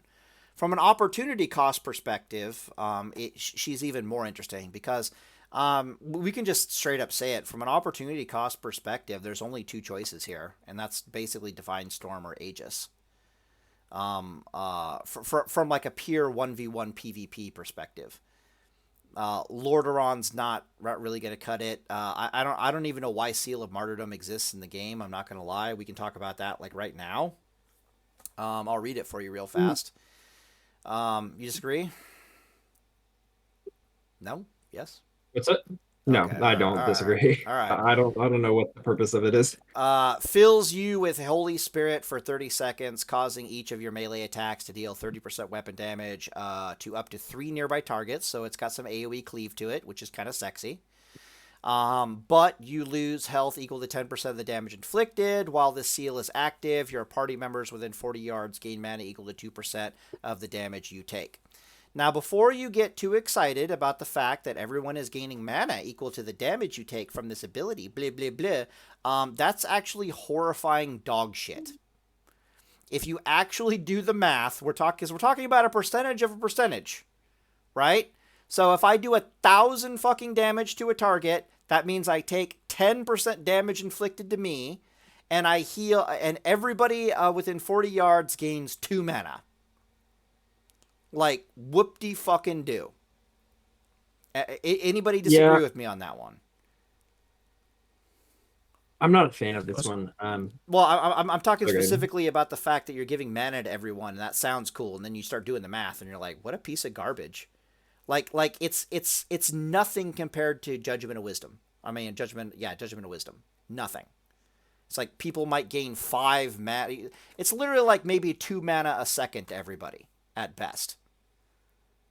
It's like, yeah, wow. my thing is like this doesn't seem like the worst route, but the thing is like, again, I know we didn't want to get into opportunity costs, but from an opportunity cost perspective, with everything else that shares this a lot, like it just seems like there's not much value to it. I don't think it's a no-brainer to talk. I don't think it's something secret or anything to talk about the opportunity cost of Seal of Martyrdom. The problem is you can only have one fucking seal, and you've already got paladins have built into them one really good fucking seal, and that's Seal of Righteousness. And then you actually have to pay talent points to get the slightly better seal, which is Seal of Command. Now, with Divine Storm and Crusader Strike, assuming they proc Seal of Command is definitely going to do work, to be sure. Like Seal of Command's value has increased significantly if Divine Storm is proccing it and Crusader is proccing it. We're all in agreement on that, right? Yeah. Yeah, its overall value has increased. That's not to say Seal of Righteousness isn't still there doing his thing, but from just like an RNG Jesus standpoint, Seal of Command can, like, you know, delete somebody out of existence for no good fucking reason just because you dared insult Paladin once upon a time when you were like 5 years old. Like, holy crap. So, for example, if you walk up to somebody, auto-attack them, Divine Storm them, Crusader Strike them, and then auto-attack them again, and if all that can proc fucking Seal of Command, the next thing you know, someone might just cease to exist for no good fucking reason, which is pretty cool. But then you have Seal of Martyrdom, which is like, okay, not only do you need, it's like now you're not just paying talent points to get this fucking thing, you're paying an entire rune to get this thing. And don't get me wrong, Seal of Blood in TBC was broken. Am I right about that? Was Seal of Blood the seal to use in TBC? You would usually like seal twist between command and blood if you wanted to min max. Okay. But if you were lazy, then yeah. All right. So, but I think they tested already if you could seal twist martyrdom and command, and the answer came back no, right? Like S-Fan tried it or some shit. Yeah, I'm not sure. Minno would know this. Yeah, it doesn't twist, but they're open to the concept of it. Yeah, twisting. If they twist, then Seal of Martyrdom is actually worth a damn. Straight up. Does anybody disagree with that? If you can twist command and martyrdom, I would say it's worth a damn. I would definitely say it's worth using in that case. It's definitely viable in that scenario, but without twisting, I don't really see it being viable. Yeah, it sucks too because she's actually really good. I think she'd be an amazing leveling seal. But then again, it's opportunity costed against Aegis and Divine Storm, so go. Ugh, Yeah. you know. Yeah, I always see this like this specific seal as something that's for like prot paladins, but the prot Oh, paladin that I why? talk to Why a is not even prot paladin? excited about it. No, this there's no. What are you talking about? What do you mean prot? So Ugh. the mana equal back Okay. would have also synergy with Andarek. Because As you're you, dealing if damage to you're your. No, sorry, go ahead. You're gonna explain it yeah, better than so me. there, if there's fights where you're not taking too much damage, then you can cost them, and then you can get mana back. Always keep yourself topped off. Um, but I still don't see a use for it, to be honest, because Uh, Divine Storm is just so much better. yeah, but my brain's like, if you're tanking, why the fuck are we not using Seal of Righteousness?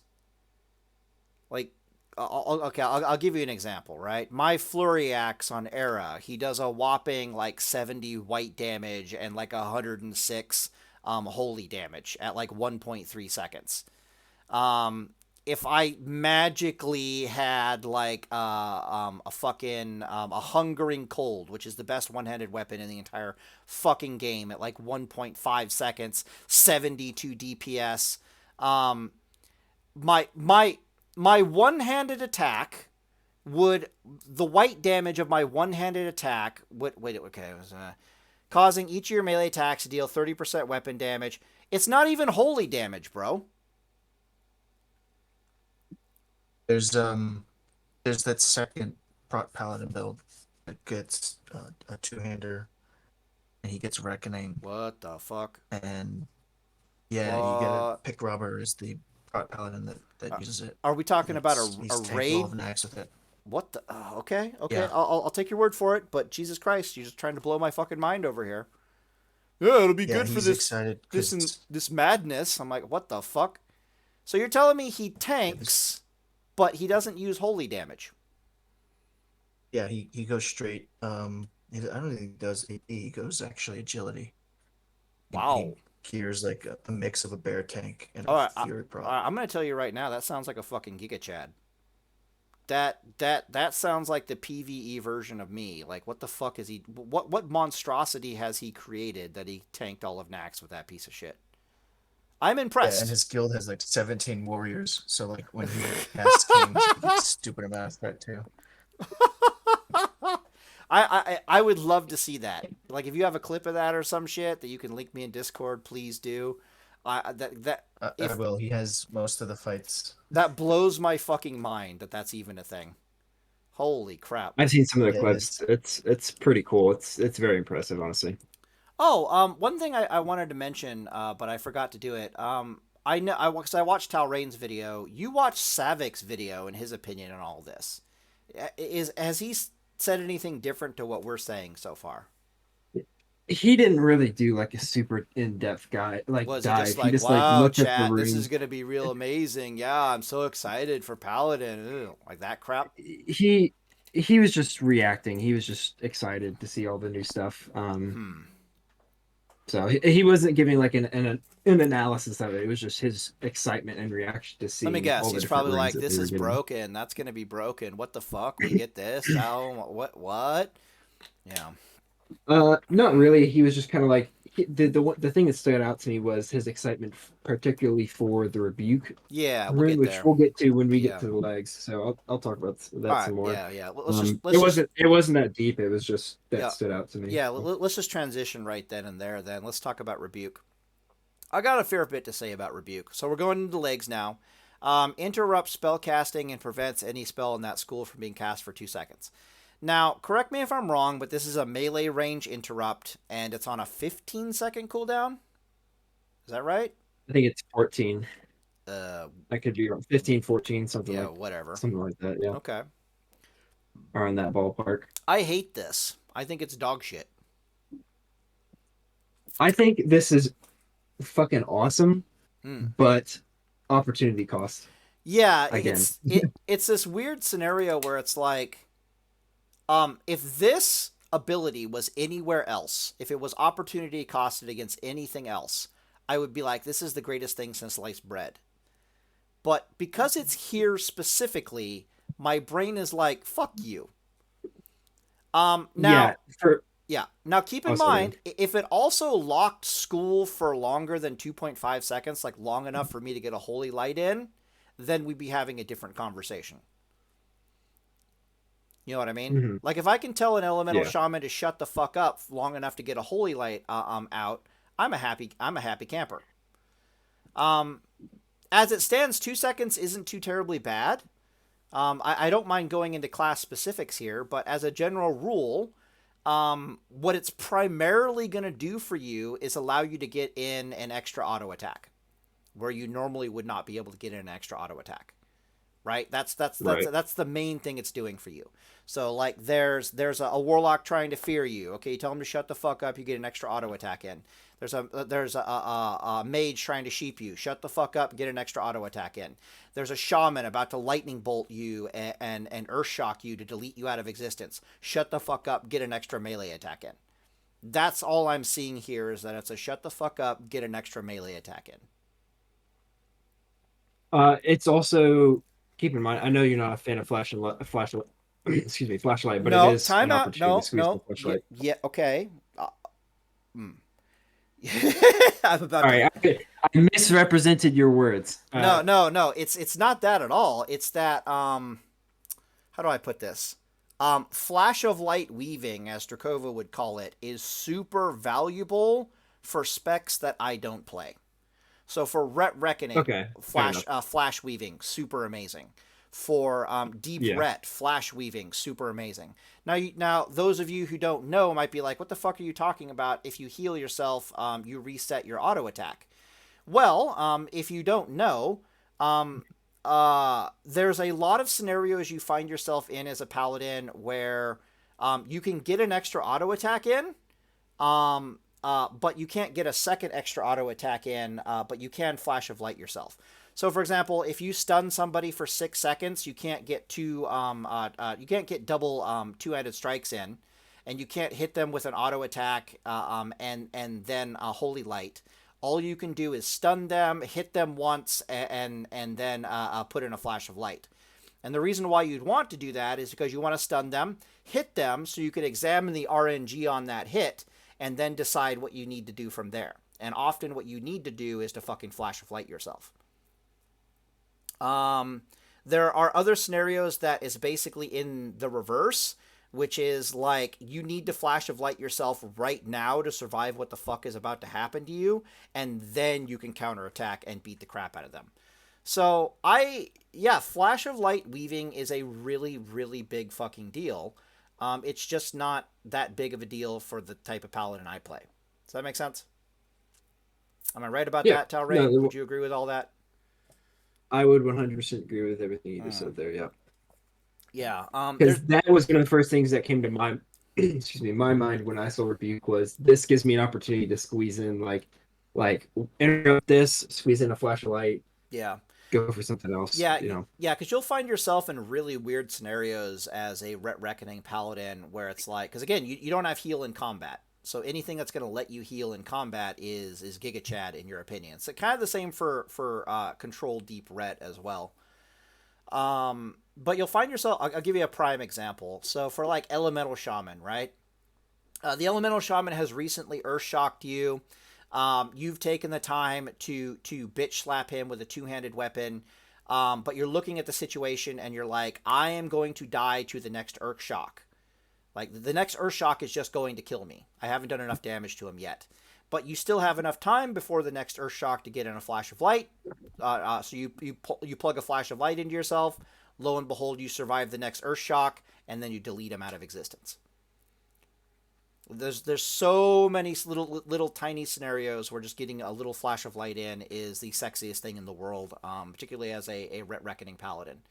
As a Holy Reckoning Paladin, if you find yourself in that situation, you kind of already done fucked up, if that makes any sense.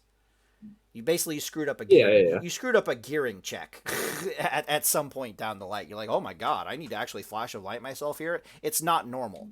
Like, I can count the number of times where I've had to flash of light myself as a paladin as opposed to holy light because I'm going to fucking die on my fingers. Like after years of playing the game. But I do recognize that those scenarios do happen from time to time. Um, I really like Rebuke. I think it is great. Opportunity cost is a bitch. It is. All It right, is. all right, Minno. What are your thoughts? It's got to be good for healer, right? Like battle healer Rebuke, It's maybe. it's baby repent. Okay, I can see that. Yeah.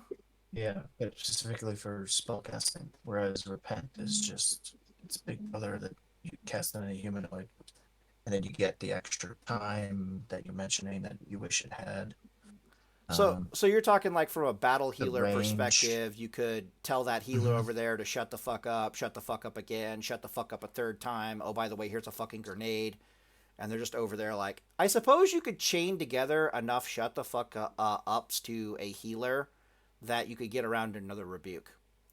I am not joking. Hmm. It would be hard, but you could do it. Huh. Yeah, I don't know. It's probably good. Like, let's be honest. But then again, it's opportunity costed with exorcism. Like I don't know. A divine sacrifice. It's opportunity. Fucking hell. Okay, that does it. Never mind. We Yeah, Yeah. that's the thing about Rebuke is it's in the most inconvenient slot. yeah Like it's a great rune, but it's in probably the most contested slot, I would argue, of any of these. yeah, which is Um, kind of fucked Its up. only use I could see is when you get a control ret. You Mm. yeah, want that extra CC because 100%. you're just diving in. You don't need divine sack because you probably have a H pal already in the group. Yeah, yeah. I could see You're not control ret. casting exorcism. Yeah, I could see control ret being an Impage excellent with monster. three-piece martial and repentance, all that Hmm. shit, Yeah, CG neck. You just go CC bot, and yeah. Yep. it could be Well, terrifying. yeah. So the oh yeah, you're double right about that because control ret is in this weird scenario where you both need to use the control to kill, and you also need to use the control to heal. And if you have a rebuke there, which can be used offensively, it means that other elements can be used defensively to heal yourself. Am I right about that? Is that kind of how that goes? Because control ret doesn't take in combat healing, correct? Because he's got so many stuns. Why the fuck would he? Am I right about that, or am I wrong? Yeah, What do you mean? he's just like a anti healer. Yeah, Yeah, You I'm kind of. you He's like I a basically punish he's your like a casters. I'm he's like a at disruptor I'm basically. asking how control ret paladin I do believe comes in two flavors. One of them has spiritual focus so that they can ignore pushback and heal, and the other one does not. Or am I just Uh, crazy and no control ret paladin ever puts points in holy? the pretty much the control ret build, you don't put any points in hole. You're Yeah, going that's what I thought. 31 ret and 20 prot pretty much, Yeah, that's what I or something thought. like. You're getting, yeah, you're getting impage and then everything Yeah. else is in ret. Yeah, and the whole idea behind that is you have so much CC that you just use the CC to heal yourself. So what the fuck do you need any points in holy for? Right. And then my brain was saying that, well, if you take rebuke, that means you have another offensive because you can't heal off of rebuke, but you can heal off of goblin mortar. And what that means is now you can use rebuke offensively rather than using goblin mortar offensively, and you can use goblin mortar to heal yourself off of. So it really doesn't Hmm. matter that you can't heal yourself off of it to a control ret paladin because you're just going to use it in an offensive slot where you'd otherwise use goblin mortar. Am I making any sense whatsoever? Yeah. What I'm trying to say is that control ret paladin basically has 6 fucking stuns, and they can use that shit to either heal themselves or offensively. And if you bring in rebuke as an option into that mix, it doesn't matter that it can't be used defensively. They'll just slot it in to use it offensively instead and use one of the other 6 defensively. So basically, you can heal off of rebuke in a roundabout way. Yeah. Okay, cool. Yeah, I could see that being sexy as fuck. I'm not gonna lie. Just like telling people to shut the hell up and blasting the crap out of them, and then shut the hell up some more. It's like Jesus fucking Christ. Huh. Yeah. Okay, okay, that's cool. All right, so what did Savix have to say about Rebuke specifically? Just that he was excited for it. That's it. Like he didn't. Yeah, he didn't have, like I said, he didn't have an in-depth Okay, analysis of it. okay. It was just him like showing excitement. Because I took It one look just at it it and I was this like, it gives me an extra auto attack. Explain to me how it doesn't give me an extra auto attack. And at least you guys brought up Deep Ret Paladin gives a shit. So I'm like, okay, that's cool. It's also a mini repent, the which means you can tell people to shut the hell up, which is also kind of interesting for battle it, healing I think it's purposes. really good for like I think it's really good for like time on target type builds, you know. I don't think so at all. I think it is because again, you're Sorry. like for a lot of particularly for like rep builds, right? Yeah, Um you're dying like here. being a huge disruptor, you know, you're interrupting, you're stunning, you're repenting, you're throwing nades, like you're just Yeah, deep causing reds. havoc. Okay, I see what you're Yeah. saying.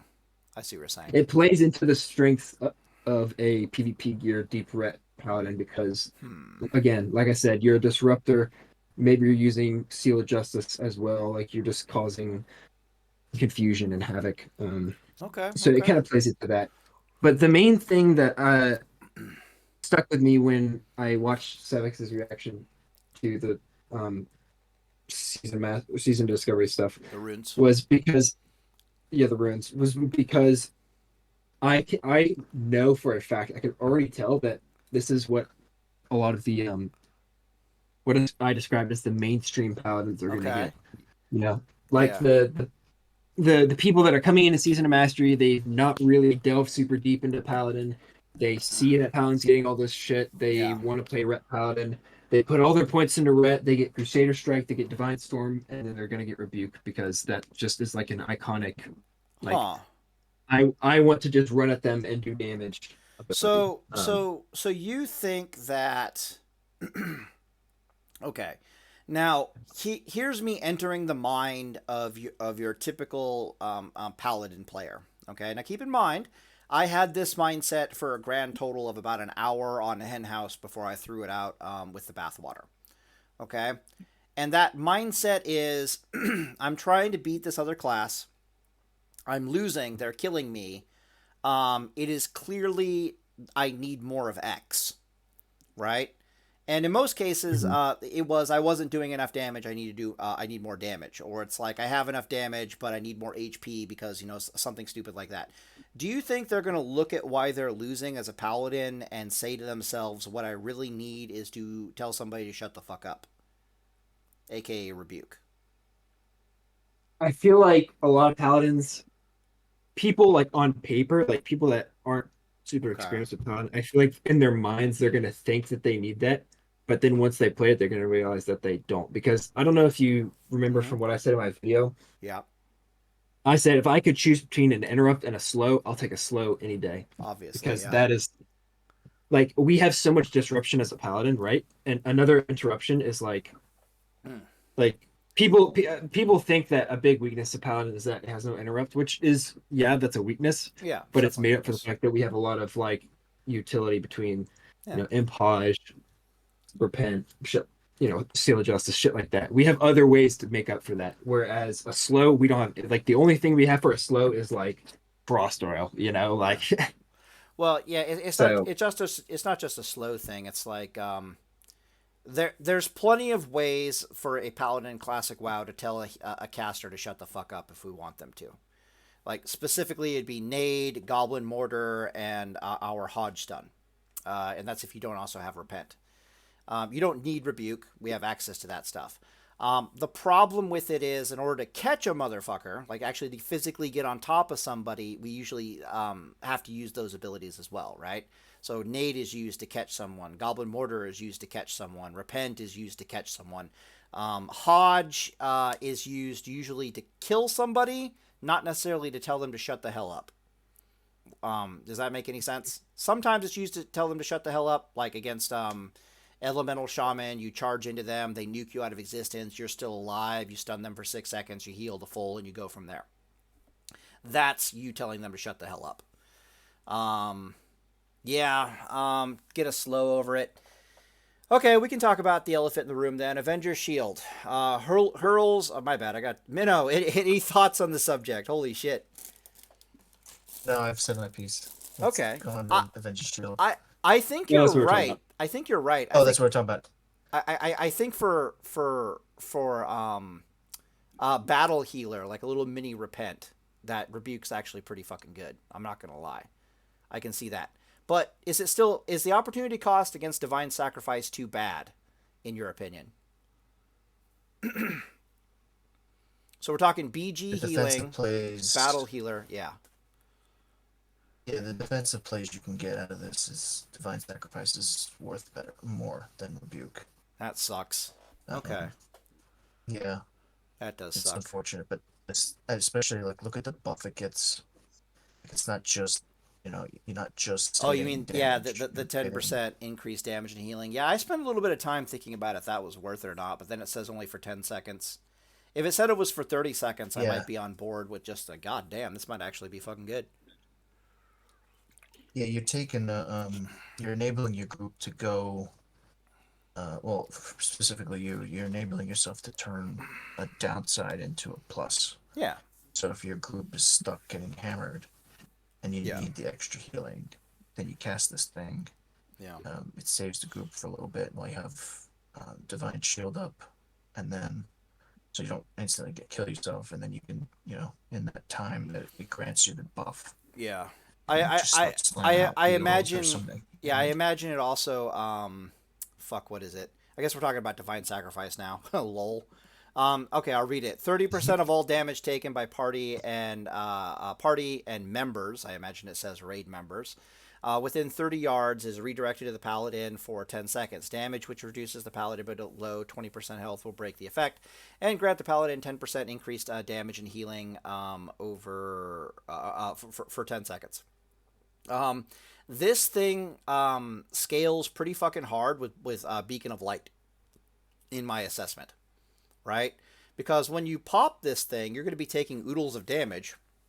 But if you pop it and you heal, and your heals are also healing you, it's just going to stay longer, if that makes any sense. You know what I mean? Mm-hmm. All right. So I don't think there's much to say about Divine Sacrifice. It's actually just really fucking good. Its downside is that it leaves you at 20% fucking life. And this is why I think it's so important to use it with Beacon of Light. Because, again, in classic WoW PvP healing, you don't have time to do anything but spam Holy Lights. You don't have fucking time.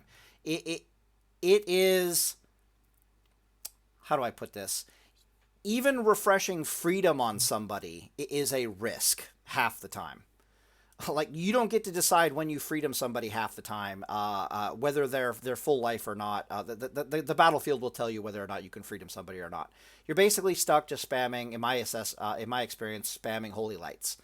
So if I pop this thing and it leaves me at 20% life, that's really bad for me. But there's a really good chance I can't stop healing my warrior buddy over there, even for a moment. But if I have him beaconed of light, or I have myself beaconed of light, that's a very easy problem to solve. Am I making any sense on this? Yeah, no, that makes sense. I think Telreyne went to the bathroom or something. What the hell? No, I've just been listening. Okay, well, am I wrong in, because you have more battle healer experience than I do? Am I wrong with me saying that you basically have to spam Holy Lights into oblivion?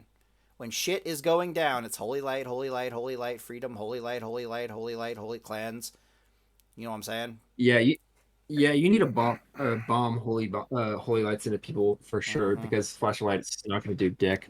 Although, like, there are situations that I've been in where I've had to be like if I don't flashlight, he'll die. Yes. Like Yes.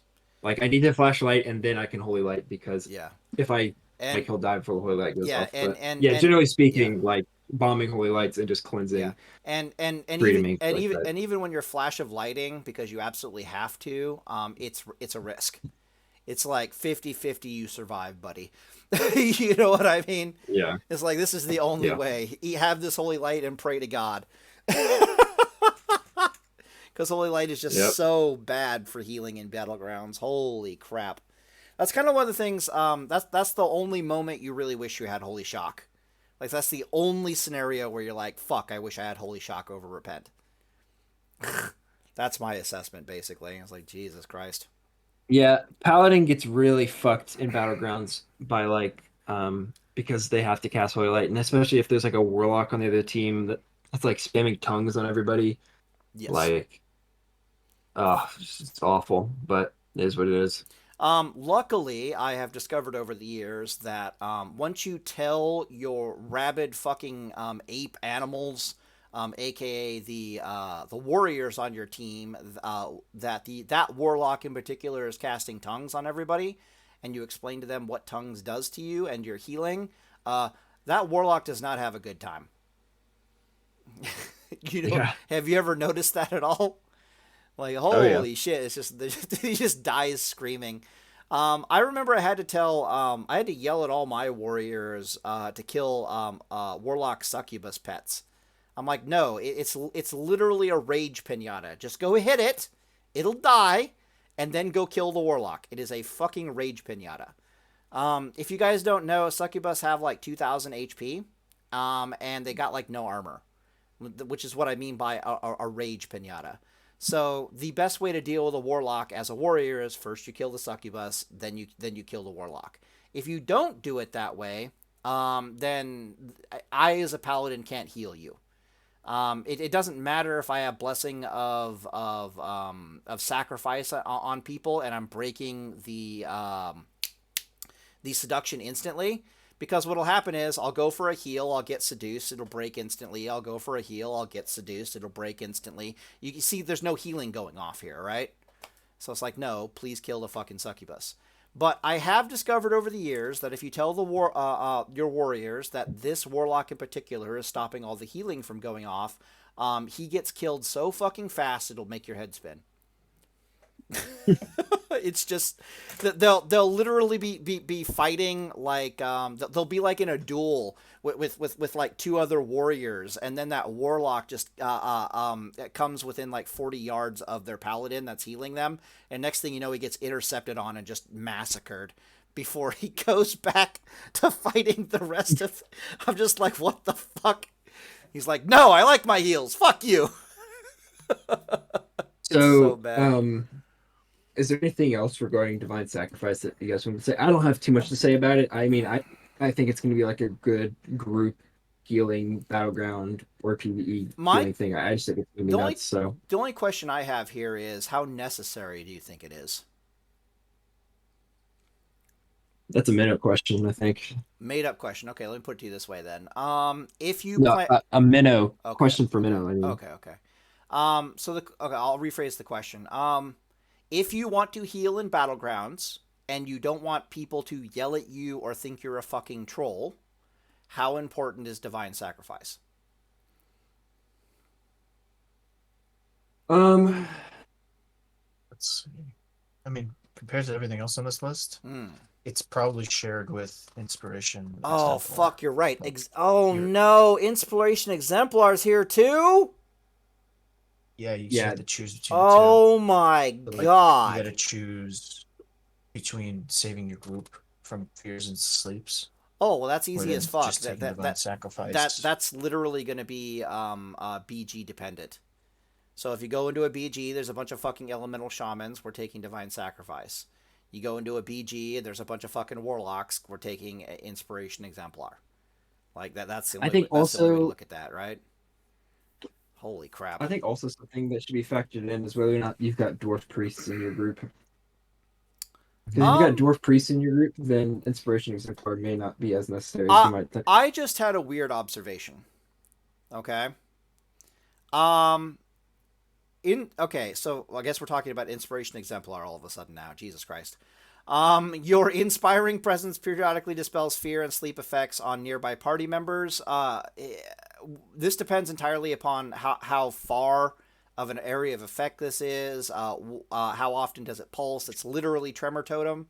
Minno, I think you clock this at ticking every like 3 seconds or some shit. Does that sound about right? I think it was Telreyne that figured it out. Oh, Telreyne figured it out? Okay. I saw it on some digital stream. I saw it pulsing because there's like a little animation at his feet when it pulses, and I counted it was 3 seconds. Okay, 3 seconds. So and it's a it's a buff that you put on yourself that lasts for 2 minutes You too. you play Elemental Shaman. What's Tremor Totem's pulse? God, I can't remember because it's Man, been years since fuck I you. played How do you already. not know this shit? Fuck you. You should know this shit off the I don't top. play that So class this is a You anymore. buff. you just put down Tremor Totem and say fuck it. It does what it does. That is funny. Yeah, I put down Tremor When you Totem and then just Chain Lightning. Okay. Oh, do you when know you the saw the answer to that, Minno? stream, was it a buff? It was a Was it a buff on the magic buff? Paladin. I So it don't wasn't know. like an aura. Was it like an aura or was it like a buff? Like an It was actual it was buff? like it was like a buff basically that you like put on yourself, and it said it had like a 2 minute duration thing under it. So I'm gonna With assume magic buff, just purge that shit off. But if Hmm. if it's it's an aura, purgeable, then I think it sucks. yeah, it's gonna be a PV spell if it's purgeable. Hmm. Yeah. Well, here's what I'm observing, But right? nearby party members tells me it's aura. Yeah. Yeah. Oh, it's you. They probably literally took fuck, what is it? They probably literally took the coding from Grounding Totem and put it literally up the paladin's ass at this point, right? Like a holy Mhm. My, suppository Grounding Totem. my question, my question is like, if it's an aura, then why does it have a duration on it? I don't know. Yeah, Eh, that's so weird. well, I mean, because Grounding Totem has a duration. Yeah, simple. Well, yeah, but the other paladin auras don't. So I'm just trying to say, Oh, I see what you're like, saying. If it's yeah, but you didn't say Yeah, it was an they're aura. You said persistent. it's like an aura. Minnow, which were you specifying? Well, that's what I was asking because some people were saying that it's it's like totem, and I was thinking because of its party members, it could be like aura effect where it doesn't get purged. If it's a magic effect of 2 minute duration, it's purgeable. That's what it's gonna sound like to me, unless they make it Yeah, physically sure. based, Let me go which makes no sense to exactly. me. Uh oh, here we go. Let me go exactly to the point in his stream where he applies it. All right, well, let me go to the Yeah, bathroom. I'll be and right back. I'm not pausing the video. You guys do your thing.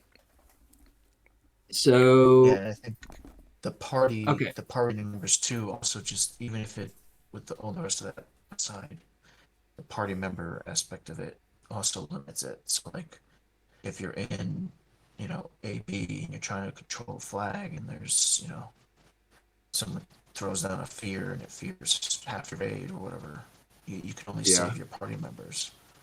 But it's probably gonna be better in Warsong where you're running into flag room, your group is exactly. running into flag room. It's gonna be much more effective.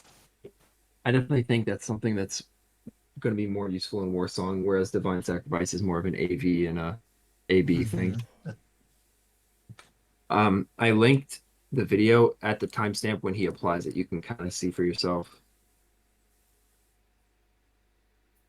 Okay, so it's a instant cast, 11 mana. He just applies it to himself, and it's like a 2 minute buff. All right, what's the conclusion here? Still looking into it. Uh, we're saying I think Inspiration Exemplar is more of a war song thing, and Divine Sacrifice is more of an Arathi Basin and Alterac Valley thing.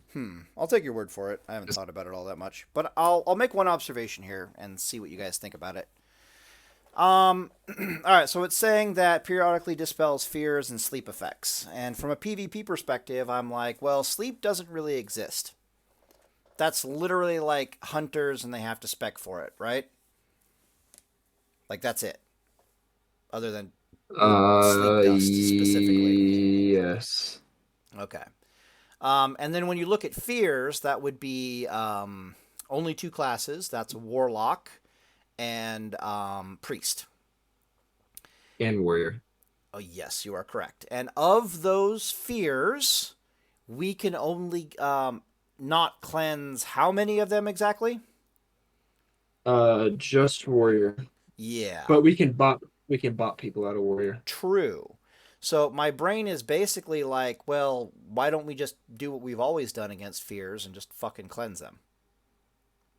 Yeah. I think and this is what I said in my video. If this cleanses the paladin themselves, Yeah. then I think this would yeah, from Like the value on this would go up way yeah, more. from PvP perspective, it would be kind of insane if even from a BG perspective, it's actually kind of insane if it cleanses fear off of us as well. But Yeah. I'm This is taking going to be one of the yeah first things I test on Season of yeah Discovery. yeah Like, I I'm need Yeah. to get to the bottom of this. I'm taking it Yeah, looking at yeah the video, it looks like it's because it doesn't replace orbs. It's not an aura, but when he hovers over it, it doesn't say magic. hmm, Like some stuff that's purgeable usually says magic effect. yeah Really? Um, Okay. yeah, so that tells me it's more physically. It's probably not purgeable. Um, be that maybe they just copy paste ran out of time. The shaman's totem. not even like Yeah. It's just that effect, but yeah you just yeah cast it instead of so like, or it should say blessing. Maybe it's supposed to replace a blessing. well, Like that, I think it um should get a little bit more detailed. It just yeah feels weird. Yeah. I'm taking back what I said in the BG perspective. So I said, why don't we just cleanse? The answer is you might not have the GCD to cleanse, and you might have to cleanse like 5 people, and you don't have the GCD to cleanse it. Now, if it breaks you out of fear, that's overpowered as fuck. If it breaks everybody else out of fear, it's still overpowered as fuck because that means you never stop healing. Yeah, Mm-hmm. so it's just good. Um, interesting. Interesting. Now, if it wanted to, Yeah, casually add seduction into breaking out of here, then I'd be down for that. But apparently not. So whatever. All right, Minno, what are you trying to say? it's a kind of the spell's fear part. If it includes physical, like you were saying, warrior. That's super positive. Yeah, that'd be really big too. In the same way that unyielding fate, like people are always like, unyielding fate's useless, blah Oh, blah blah. Because they're always looking at the warlock talent or the priest talents that negate it, the 10%. But then they forget that physical classes have a fear, yeah. and that's well, like adding 10% miss to them. well, warrior fears are terrifying because they're always in the thick of combat, so they always fear like 4 fucking people all over the place. Priest fears are opportunity costed against the fact that they have to get really fucking close to shit they usually don't want to be really close against in order to fear everybody. And in order to waddle their happy little ass over there, they usually can't heal. Now they're getting spells like penance and stuff, so they can heal on the move, and things change a little bit for them. But traditionally, it's been the warrior fears that are probably the most cancerous ass, if we're being honest with ourselves. Yeah, yeah. Not to The way I mention look you at it can't is cleanse priest them, which is supposed sucks. to be, yeah.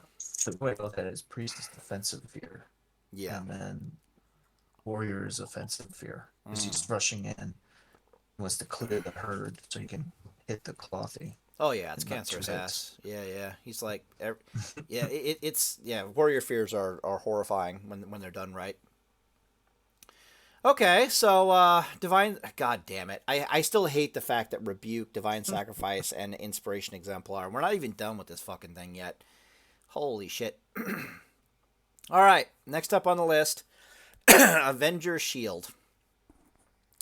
Hurls a holy shield at the enemy, dealing a crap ton of holy damage, dazing them, and then jumping to additional nearby enemies. Affects 3 total targets, lasts 10 seconds.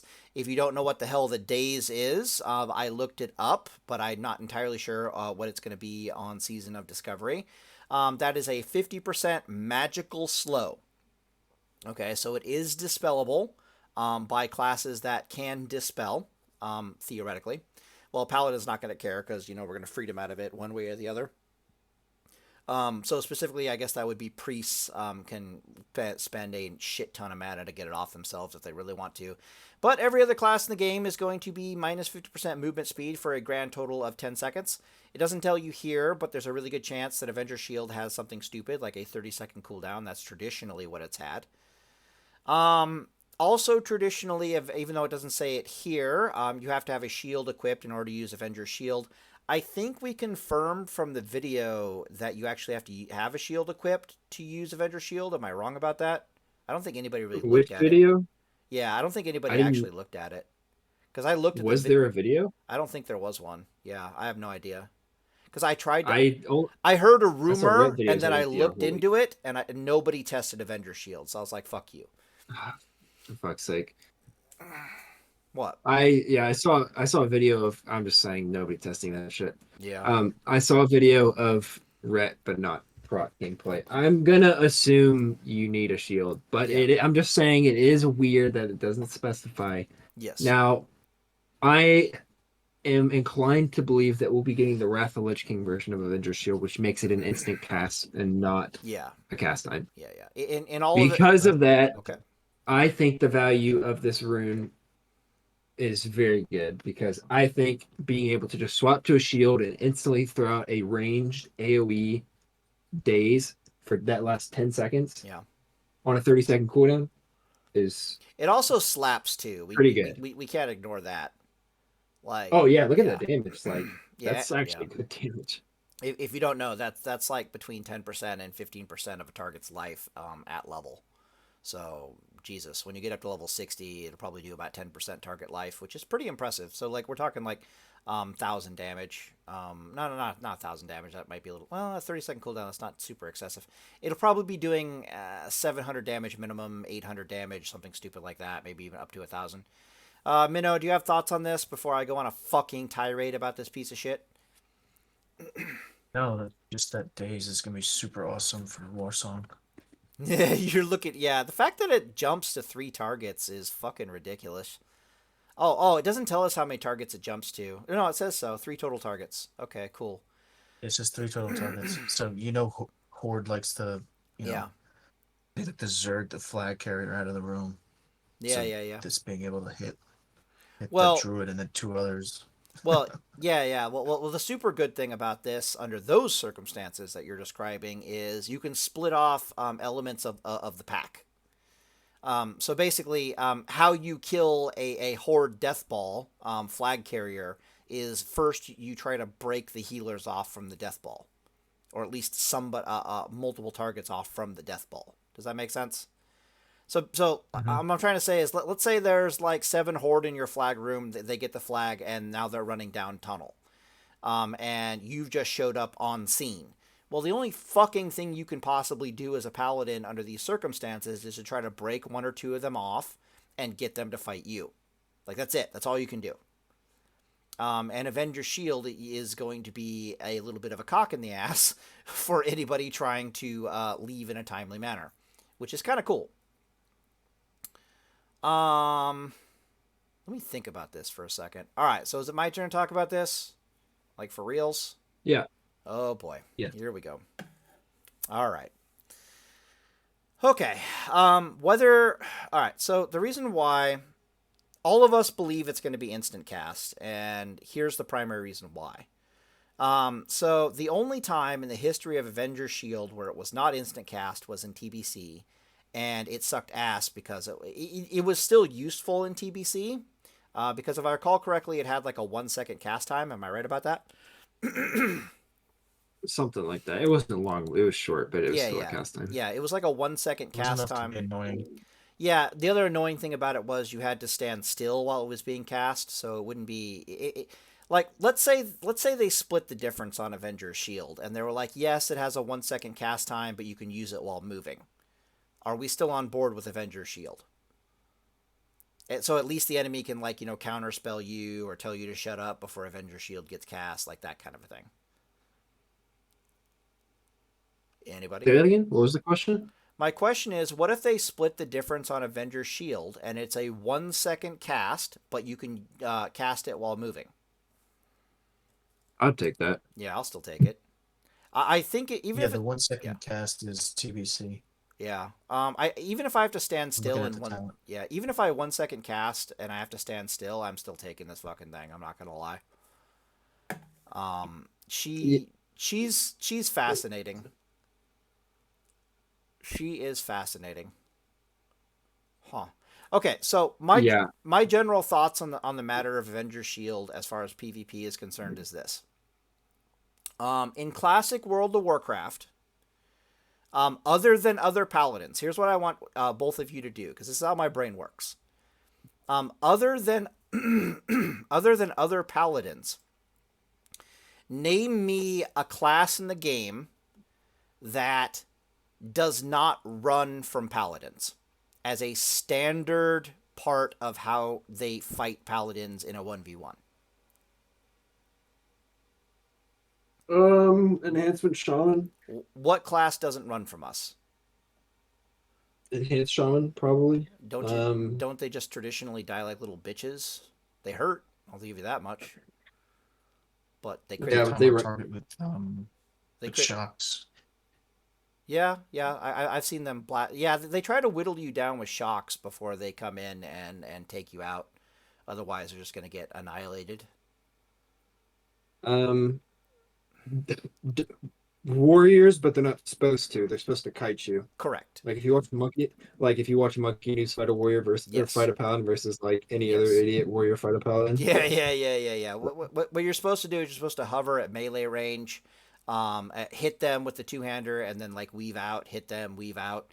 The counterplay to that as a paladin is you're supposed to actually backpedal, because backpedal will reduce the melee attack range of the warrior by 2 yards, and so they basically have to sit on you at that point. It kind of stops their nonsense. But nobody backpedals against Monkey News, which is always funny to watch. But yeah, you're supposed to kite, you're supposed to bandage, you're supposed to wear them down. Now, there's a very good reason for all this. And the reason for all this is because if there's no class in the game that if they're forced to stand toe-to-toe with you as a paladin does not die screaming. Like, horrifically die screaming. Am I right about this? Can you think of any class in the entire game other than another paladin that is perfectly happy standing toe-to-toe with you trading blows?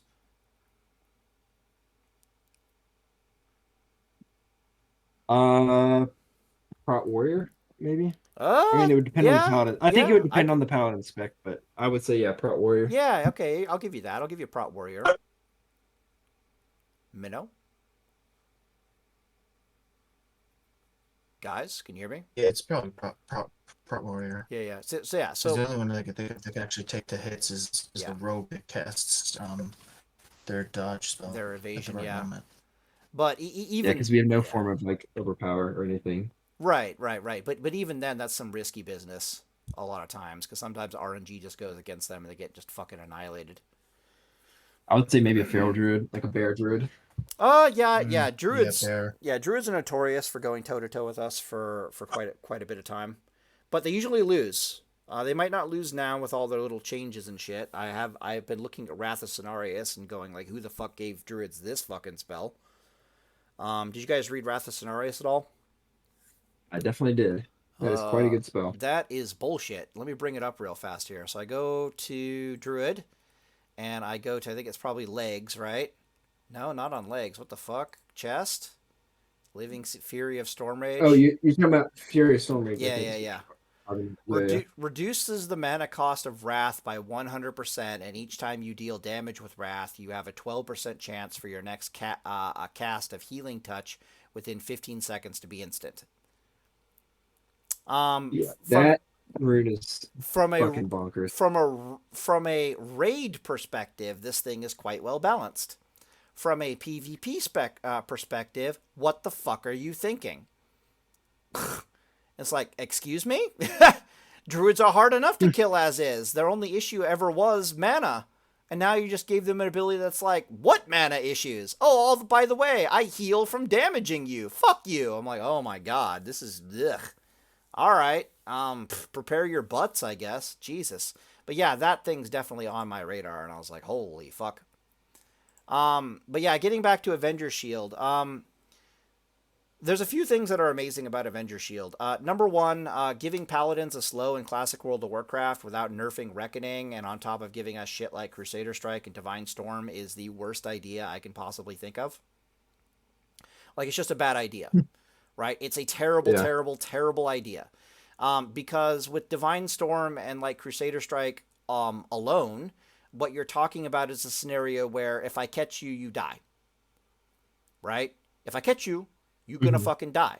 And then you're like, oh, by the way, here's an ability to help Paladins catch people. And it gets even worse because Avenger's Shield is causing you to catch a motherfucker without actually stunning a motherfucker.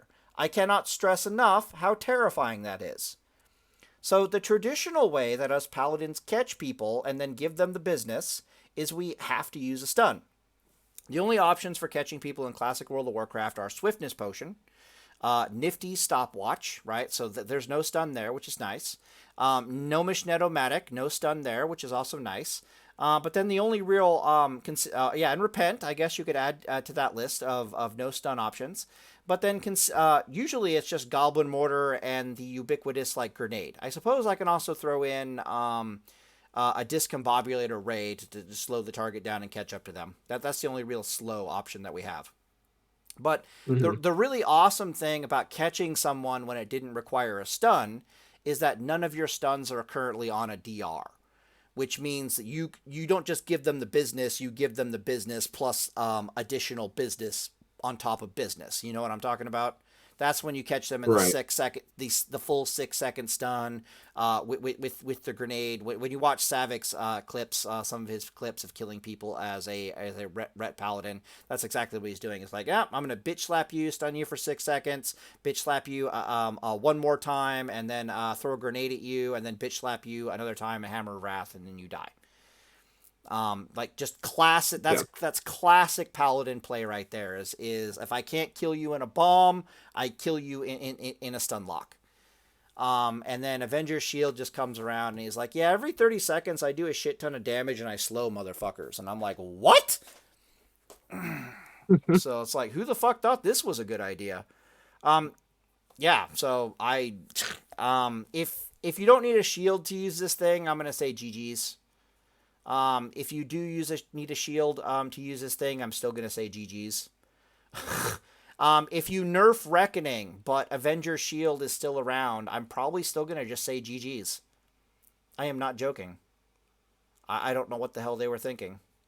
But, alright, cool. Give us a fucking slow. You know, there's a reason why we don't have slows in Classic World of Warcraft. It's a really good reason why Paladins don't have slows. Huh. Yep. All right, whatever. So are there any other runes we haven't talked about? I think there's the Exorcism rune, but I want to see what Minno thinks about the Avenger shield. I like it because for that all the tactical reasons and having things you tactically cast is awesome as a paladin. Yeah, I didn't want to get too into the weeds about the tacticality of this fucking thing, just because there's so much you can do with a slow. It's not even funny.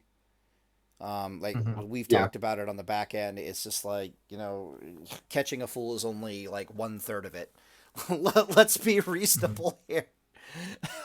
It's only 1/3 of the equation. Yeah. Holy fuck. I also find it seems to me like they like one of the core things in TBC was when they gave the slow attached to Judgment and Justice. Yes. And it seems like maybe they heard that we're actually using Justice Seal with Judgment, so maybe they want to keep that more vanilla-like. They wanted to also give prot on something, so they just gave us a shield. I'm a little happy that we don't keep in mind. I think the TBC's Judgment of Justice was one of the most well designed things in the entire game. But it makes druids want to die. Like, let's be realistic here, right? Druids, they're having so much fun in Warsong Gulch. Come on, guys. We don't need to give them the fucking, you know, holy crap.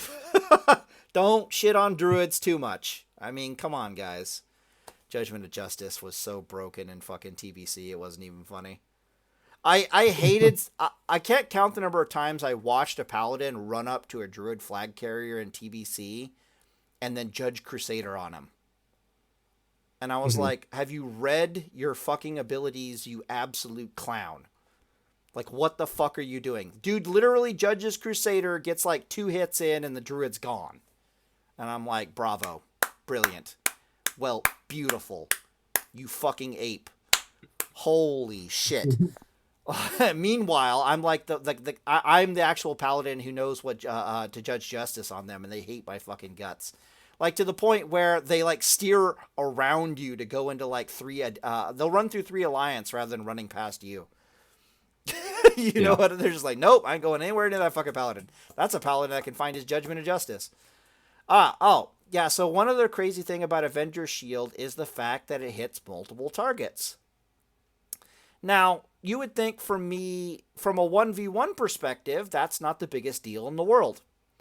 But Telreyne, can you think of any scenario where the fact that Avenger Shield hitting multiple targets in a 1v1 context is a big fucking thing? Yeah, I mean, if they've called like, minions or like if they've got a pet or something like that. Yes.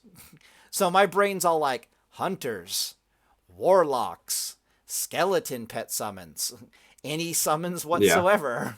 I'm just like, woo. Hmm. I love the fact that because this was one of the things that because again we're talking opportunity cost, right?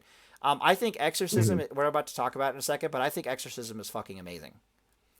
I'm super torn between in this tree like Exorcism and Avenger Shield because I know the value of Exorcism.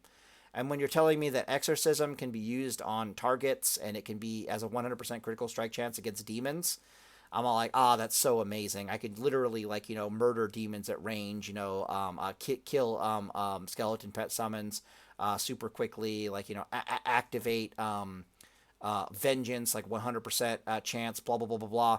And then all of a sudden I was like, wait a minute, if I Avenger Shield the Warlock, I'm gonna bitch slap the Warlock and the pet at the same time. Hmm. You know what I mean? I'm like, and you can also exorcism the pet while you're at it. So it's just like, well, I mean, if I really want the fucking pet dead. So I thought that was Right. cool. No, Avenger Shield is going to be fascinating. She has, if you have to use a shield, she gets really wonky. Like let's be realistic about this. Between Reckoning and Avenger Shield, she gets wonky, but I still think she's going to get the job done. Honestly. Hmm. Okay, last one, Exorcism. I'm super torn on Exorcism for a large number of reasons. Okay, so it says Exorcism can now be cast on any target and has a 100% increased critical strike chance against undead and demons. Okay, so that demon one is absolutely massive, but it's only viable against warlocks. But then I have questions like, well, if a warlock metamorphosizes into a giant fucking demon, does my exorcism work on him now? Right? That's a legitimate question. That is a great question. Yeah, so there is that question. And if it 100% crits all the time, yeah, okay, getting interesting. But even if I can't exorcism the fucking warlock, I can exorcism his pet, and it's got a 100% critical strike chance. And I already know from just playing on Era that a warlock can barely keep a pet alive against a spell power heavy paladin who's exorcisming the pet on cooldown. They have to keep the pet near them. They have to funnel life into them. They can barely keep their pet alive. If exorcism is critting 100% of the time, they're not going to be able to keep their pet alive even at range, which is kind of terrifying. Like I'm gonna be honest about that. That is pretty fucking cool. But Hmm. the fact that you can use it, but of course the fact that you can use it on any target is kind of a really big deal. It's a huge chunk of burst. And there's always these moments as a paladin in PvP where you're just running after somebody, like they're 20 yards away from you, and they're running away, you're running after them, they're running away, you're running after them. It is kind of, if you can't catch them, the next best thing is to just start pumping them full of damage. I'm sure we've all been in those scenarios where we're chasing after a hunter and we're within judgment range and shock range of the hunter. We don't want to get too close to them because they'll trap us. But we find ourselves in this weird scenario where we're perfectly comfortable just blasting them with whatever damage we can whenever it's off of cooldown. And Exorcism plays into that kind of nicely and kind of tactically. So again, I'm super torn between Avenger Shield and Exorcism. I think they're both just absolutely fucking amazing. Hmm. There's nothing else here for PvP purposes, in my opinion. Depends on how Inspiration Exemplar operates, but Divine Sacrifice and Rebuke. I mean, we already talked about Rebuke. Rebuke is like, when I do catch you, I get an extra auto attack. And then Exorcism's just over here, and he's like, I am an extra auto attack at 30 fucking yards on a 15-second cooldown. So I was like, okay, is there even a choice to be made here? Like, what the fuck? Hmm. All right, Telreyne thoughts, Minno thoughts. I'm curious. I think Exorcism could be like a good niche pick against, like you said, Warlocks. I think it could be good for like bursting. Like if you want to just go like full offense and just try to burst somebody down.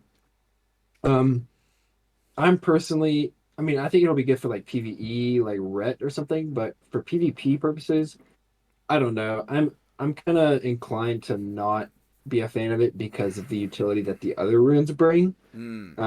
But I mean, I think it's definitely not like a useless rune. I think there's definitely uses for it because again, I'd like to see it used against like Warlock Metamorphosis and stuff Yeah, like yeah, that. yeah. I Um, I have weird I, questions about it in the sense that I'm like, how many classes can I chip damage with this ability, and they're gonna suffer for it greatly? And the only one that really comes to mind is like Hunter. Like, I don't think any other mhm, class, maybe Warrior, because they can't fuck off and bandage very well without getting blasted for it. But other than that, yeah. it's like Rogue's not going to give a shit. He's going to take that shit on the chin while running away, and then just eat up. Mhm. Um, well, let's be honest. Rogues just get deleted out of existence. What are we talking about this for? This is classic WoW, and Reckoning is still a thing. I mean, that's not you exorcism versus that rogue over there. Like, no, you don't. You just oh, he died. Okay, that's cute. Um, Yeah. yeah. So at first I was like, the chip damage on this thing is gonna be fucking amazing, and then I was like, who hates chip damage? And then my brain was like, Warlock, Hunter, anybody else? Huh. Yeah. And I just couldn't think of anybody else, and so I was like, well, that's interesting. Maybe you could say Mage doesn't like the chip damage, but I don't know. I don't know. Yeah, no, the Mage just eats and drinks. They're fine. No, that's not entirely true. Chip damage is a thing versus a mage, but only if you can consistently make contact in melee with them to do enough damage that they can't actually out heal. So I can see Exorcism actually being useful against mages, believe it or not, just because they might Mhm. suffer accumulated chip damage over you making contact, doing damage to them sheeping you. They have to run away from you for long periods of time. You get to blast them while they're doing that. I could see that being a problem for a mage. But yeah, so I just looked at it in general, and I'm like, it's so good, and it's so annoying that it's not that good. If that makes any sense to me. Minno, what the hell are Yeah. your thoughts on the subject? Yeah, it's like filler compared to the other ones. Um, It's Yeah. it's That's a got good to way to put it. it's got to be super good though, even for Holy Paladin, right? Or would you just rather slow I foot think motherfuckers with Avenger's shield? I think it's just like another button that like those that want shotgun, Hmm. but that's gonna come later probably when they fill out the rest of the Right, runes right, because I right. don't know if they're gonna give better shock, holy shock. Yeah. Um, Right, and that goes yeah, back. because Yeah, that goes back into my chip damage thing because this on its own is decent chip damage. If you have Holy Shock to add into the mix, then we might actually be talking about some serious chip damage. yeah, because then you can start to create a offensively based ranged Yeah, yeah, yeah, yeah, holy pally yeah, instead of the traditional like holy wreck or even the yeah. just the boring shot regular It shotgun it one it still has to it, do it melee to get some damage out. yeah. It definitely has potential, and I find that fascinating. That the fact that it has potential. Chip damage. Yeah, I think hunters would hate it. Like, traditionally, deep holy paladins actually struggle versus hunter. But if they take exorcism, they're gonna fuck hunters in the ass, just because a combination of what judgment damage they can get in on the hunter, holy shock, and then exorcism. Hunters are not gonna have a good time with that at all. Yeah, it was like a dueling um, ruin in that regard. Yeah. It's a really good burst rune. Let's be super honest. One of the biggest benefits of Exorcism is that you probably don't need a shield to use it. Like that cannot be underestimated. Mhm. Um, meaning, the problem with Avenger Shield theoretically is that you have to have a shield, and that can fuck with your two-handed Wreck Bomb. But Exorcism doesn't fuck with your two-handed Wreck Bomb. You're just gonna have a harder time catching a motherfucker. But traditionally, us paladins haven't had a problem catching people. So I got a question for you, Mhm. Telreyne. All right. So, What's up? um, let's say I forced you to take Exorcism on your Reckoning Paladin. Okay. Hmm. Therefore, you don't have a slow available theoretically. Do you think you're going to have any problem catching a motherfucker and deleting them out of existence? Um, would I have a problem? I mean, a little bit. I mean, I would basically have to play it like I played it back in the like on actual classic, Yeah, where I just yeah. I mean, I would basically have to play it the same way that yeah. I usually would have in the past. Which is annoying. I don't want to have to do that, but I mean, it's possible. Hmm. Okay, I see what you're saying. It's not ideal, but yeah. You'd rather the slow. Got it. Oh yeah. Oh yeah. Okay. I would much rather just slow him than catch him and just Yeah, kill him yeah, instantly. yeah, yeah. Well, I think part of the problem with Reckoning Paladin is it's like Reckoning Paladin looks at Exorcism, and correct me if I'm wrong, but historically, Reckoning Paladin does not need more damage. Like, you're not looking at Divine Storm, you're not looking at Crusader Strike, you're not looking at Exorcism and going, oh, hell yeah, that's what I really needed as a Reckoning Paladin. More fucking damage. That's not really Um, what's happening in your brain. yes and no. Divine Storm, yes. Crusader Strike, no. Huh. Okay. Um, the reason being, uh, that's just going to make the burst that much more powerful because at a certain point, you're Yeah. not one-shotting people anymore, right? You Yeah. know, Yeah. Yeah. so the Well, extra, being able to just bomb someone and then immediately, div you know, Divine Storm right after, like yeah. that's huge.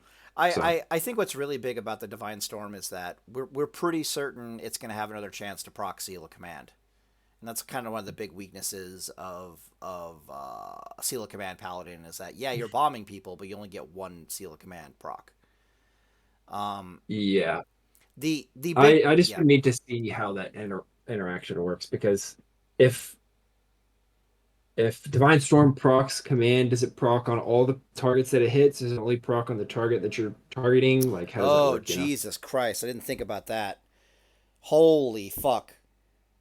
Like you divine storm like three people and command goes off on all of them. It'd be like, wow, that's fucking that's imba right there. Jesus Christ. Yeah, I Um don't I don't know. think so I don't think that's because how that would work. okay. no, because an arrow command has a GCD attached to the proc. True. True. That's right. It's That like is true. it's like 0.2 seconds, right? So my Yeah, guess is that it would it's only apply small on one enough to target, fuck right? with it. Yeah.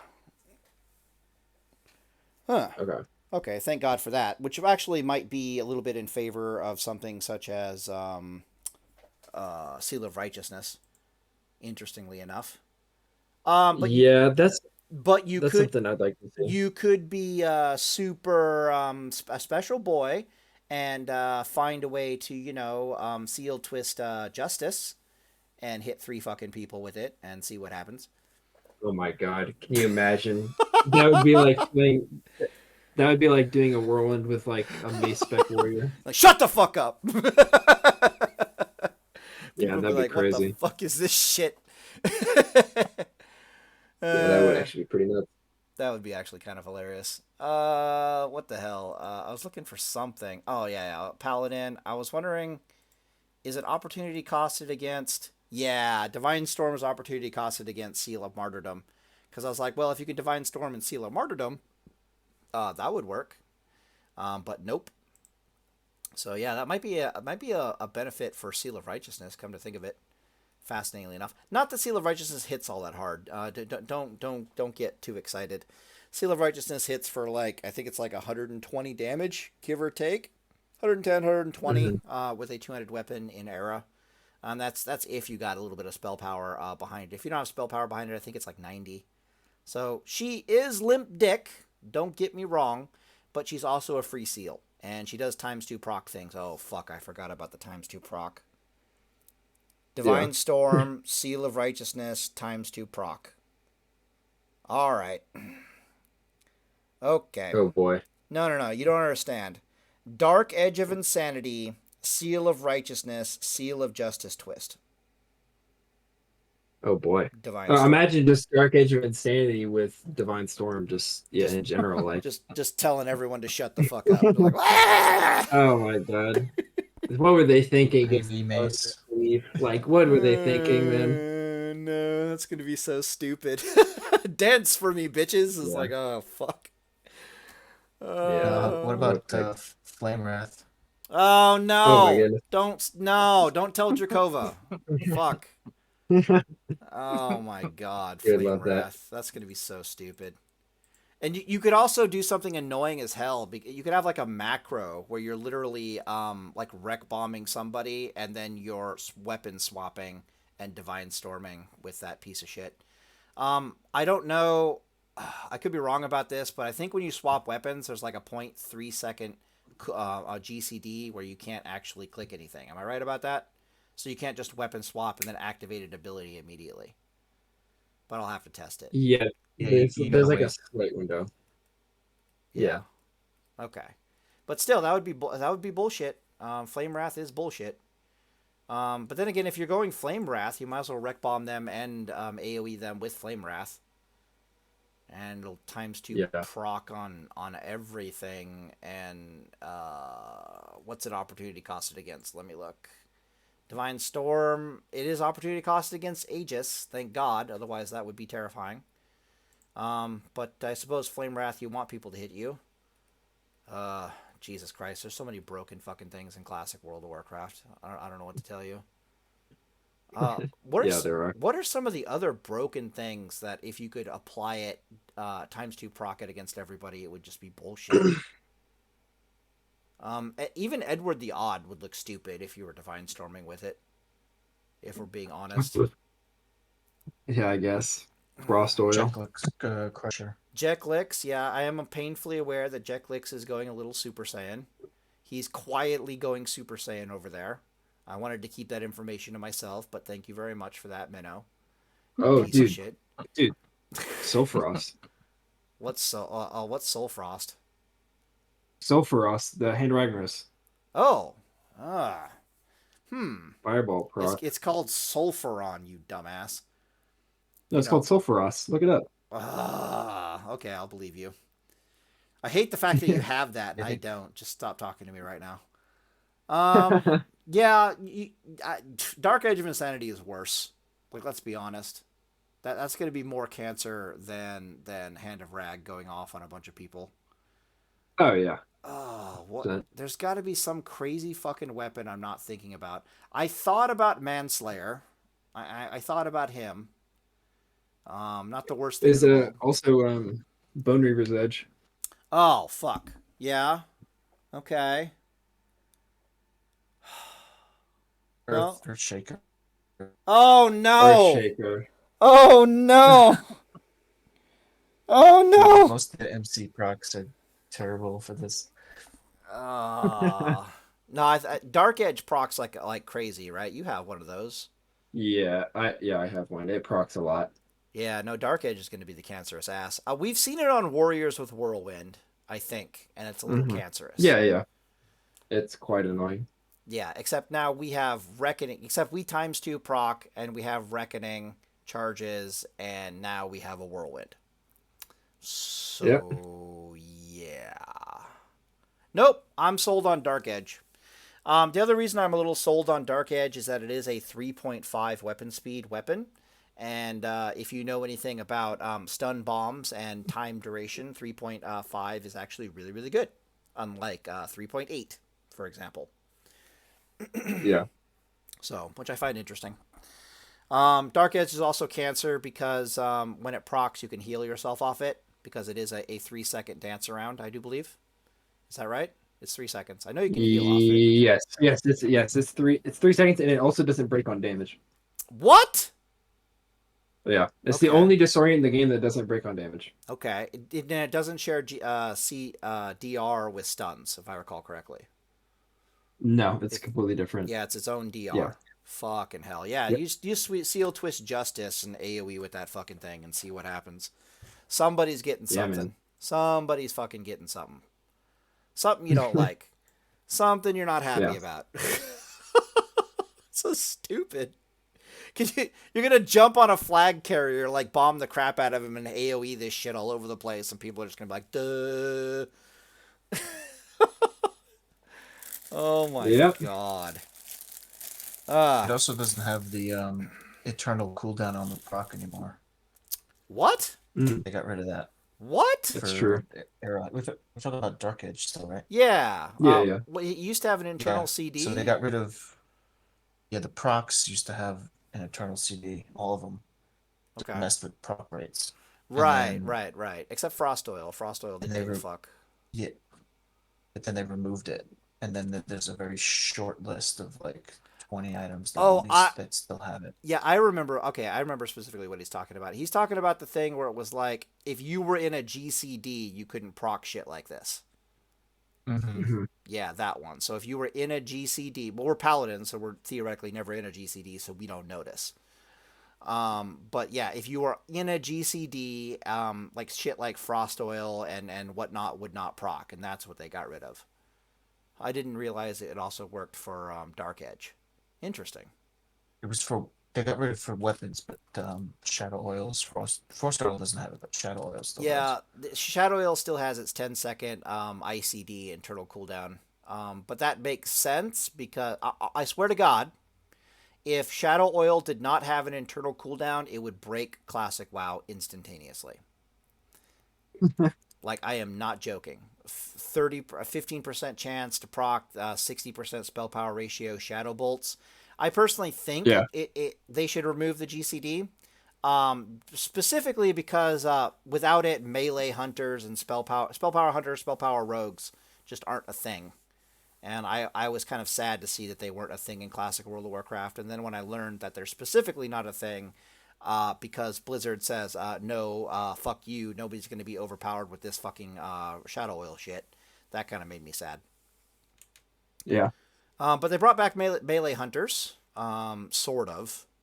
Yeah, kind of, yeah. Oh, shit, I gotta ask you a serious question here, Telreyne, since you know Shaman. I know Shaman pretty well as well. If you know Shaman as well as I do, you'll know that dual-wielding Enhancement Shaman in Classic World of Warcraft is going to be broken as fuck. Yeah, I've actually said for a long time that if Enhancement Shamans in Classic could dual wield, they'd be cracked, and here they are. They're going to be able to dual wield. Yeah. That did not escape my notice. All right, so if people are like, what the fuck, why? I've mentioned many times that just giving a class dual wield specialization basically gives them like a 50% attack power bonus. It is a huge DPS increase because of how attack power works. It's like, yeah, your offhand weapon only does half damage, but it gains all of your fucking attack power, unlike two-handed weapons. But there's also the runes that buff your offhand weapon. Where is it? No, that's not the one that cracks me out. Have you ever seen... Yeah, Lash, yeah. Bitch, have you ever been hit by a fucking elemental shaman with flame tongue weapon? Oh yeah, flame tongue does a lot of damage. It's got it's like fucking SOR. It's got so much fucking spell power behind it. I was watching I oomed an elemental shaman who had like Lockamere, and this motherfucker starts hitting me for like 120 magic damage per melee attack. And I'm like, what the fuck? Now, I beat his ass to death because I'm a fucking paladin, but I was still taken aback. I was like, wow, you guys have that much spell power behind Flame Tongue? Holy shit. And then, of course, there's oils and everything else, you know. This is my jam, right? One-handed paladin, blah, blah, blah, blah, blah. So in my brain, I'm like, okay, well, if you're a dual wielding elemental shaman with God forbid flurry axes or double God forbid fucking I don't know if you can have an iron foe in each hand. And you just like, double flame tongue on each of them. Let's stack some spell power. You were gonna fuck some shit in the ass. Oh Tell yeah, me I'm wrong. Tell me I'm fucking wrong. I 100% expect that to happen. That's gonna be So terrifying. Yeah. So I am legitimately scared, believe it or not, of enhancement shamans that know what the fuck they're doing. me too. And I think enhance is like the it's definitely going to be I so don't. it's something people aren't talking about, but I Yeah. think they're going to be a I, good bit I, scarier. I don't think it's gonna save them against Paladin just because Reckoning is gonna wreck their fucking shit because that's how dual wield works. But I am painfully aware that they're going to be little murder machines. They are Right. they are straight up going to be little murder machines. I think they're going to have a higher Just give him DPS than two us. MSAs. To what? Give him two misplaced servo arms. Oh Jesus Oh God. Christ! Oh my Oh God. One on the offhand will proc the main hand, yeah, and yeah, vice yeah, versa, yeah, something like that. yeah, Like yeah, a like a yeah, double Deathbringer enhanced shaman or yeah. something. He's not joking because it says on equip. What the Oh fuck? boy. No, yeah, it's not Yeah, on it hit. shows It's on equip. If you've never read it, it's like on equip have a it's chance to proc shit, and then yeah. Okay, that's command adorable. procs it. The what procs it? The main hand? Seal of command. Oh fuck. All right, whatever. I'm trying to look at what So this is it helps opportunity us too. cost. I'm actually looking at Element or Shaman right now. Okay, so they got dual wielding, and then they have shield mastery. Each time you block, regenerate mana. Blah blah blah blah. Gain armor equal to 30% of your shield's armor value. Not half bad. Stacking up to 5 times. That is terrifying. So it is opportunity costed against shield mastery, and shield mastery is telling you that's terrifying. Let me read this again, just so you guys don't understand what the fuck I just said. Each time you block, you regenerate 4% of your mana, and you gain armor to equal 30% of your shield's value, stacking up to 5 times. You also gain 10% increased chance to block and 50% increased block value. Don't know how long you gain this increased armor, but that means you can gain up to like 150% of your armor's shield armor's value, which is intense. So, Oh but yeah. yeah, but they can't take that and dual wield, which thank God. It's also opportunity costed against elemental overload, but Handsome Shamans doesn't give a fuck about that. It is opportunity costed, however, against healing rain, which I do like to see. So at least they won't be healing like crazy mooks while dual wielding. But Jesus fucking Christ, who gave shamans dual wielding? Are you out of your goddamn mind? I love to see it. Don't get me wrong, but I'm Telreyne, let me ask you a question. So Which is worse in your mind, giving for classic WoW balance, PvP balance purposes, giving a shaman dual wielding or giving a paladin dual wielding? I I don't have the like capacity in my brain to comprehend what a dual wielding paladin would even like look like. I have no like frame of reference of what that would even be like. But I find it amusing that even though you don't have a frame of reference, they're equally cracked. They're both cracked, no matter how you look at it. Yeah. Like I'm telling you, man, this fucking Lockadeer Elemental Shaman was bitch slapping me for white damage plus 120 fire damage, and I was like, "What the fuck is going on?" Like, holy shit! And you're telling me now they can dual wield and they have lava lash? Like, are you out of your goddamn mind? Yeah. Can Flame Tongue crit for double damage in Classic WoW? It can crit. I don't know if it can crit for Well, I mean, I mean like, yeah, like yeah, it can crit. It can crit. if you had the elemental plus one plus 50%, blah blah blah. Yeah, because I remember getting beat by this shaman, and I was like, wow, that's a lot of fire damage off of Flame Tongue, and then all of a sudden it crit me, and that's when the jealousy set in, because my Seal of Righteousness does not crit, and I was like, fuck Yeah, you. that No, you don't get to do that. Fuck you. Like, what? I was like, excuse me? That I was personally offended when I saw that. I am not joking. Yeah. I was personally like, what? Yeah, no, I was not happy. All right. So Hmm? I gotta wrap it up here in a second. Yeah. I don't know if there's much else we gotta No, talk no, no. about. I don't got anything else to talk about. Minno, you got anything else to talk about? That's why I'm like going Uh, nuts with I think like we're good. fucking lava lash What here, is? 100%. No, you don't understand, bro. If I'm not playing a paladin, I'm playing an enhancement shaman. You guys don't fucking know. Cause Yeah, I'm yeah, kind of the same way. enhancement shaman has a bunch of weird under the hood shit similar as paladin. It's just not as intense as paladin with the under the hood shit. But she's got weird Oh shit yeah. going on under the hood for sure. Huh. If I was a horde player, I'd be playing shaman for sure. I just hate the fact that shamans are so fragile. You know what I mean? Like, as an enhancement shaman, you do tons of damage, but you're like super fragile. Dude, there are some tanky elemental shamans, man. That's why I said enhancement shaman, dickhead. Okay, fair enough, fair enough. Yeah, yeah, yeah. Yeah, Enhance is very squishy. when they're wearing a shield, they don't fucking die. You gotta them to death. God damn. Yeah, Holy yeah. shit. Enhance is very squishy. I actually think one hand enhance is actually like low key. There was a guy on Hen House. I forget his name. I gotta find him. But there's this guy that was an elemental or an enhancement shaman dueler who was like really big on preaching that like sword and board enhance was like the way, I can see and you it. basically are like I can see it. Because you have you shocks basically and just shit, like use yeah. like shocks. Yeah, Yeah, exactly. you'd be just like a paladin, like literally. It's very similar with the spell power and stuff. You just get to blast fucking people. But Yeah. you get to heal too. But that you didn't have Maelstrom back in the day. Oh my God, they're gonna give shamans Maelstrom, aren't they? They're gonna fucking do it. You wait and see. You know what Maelstrom is, right? Oh yeah. Okay. You didn't say anything. I'm like, oh, I'm like, fuck you. Huh. Molten Blast. Oh, okay. Before we go, I got one last question for you guys. Yeah. What's up? Okay, here's the last question for you two. How scared are you of Elemental Shaman Burst now, considering that they have Overload and Lava Burst?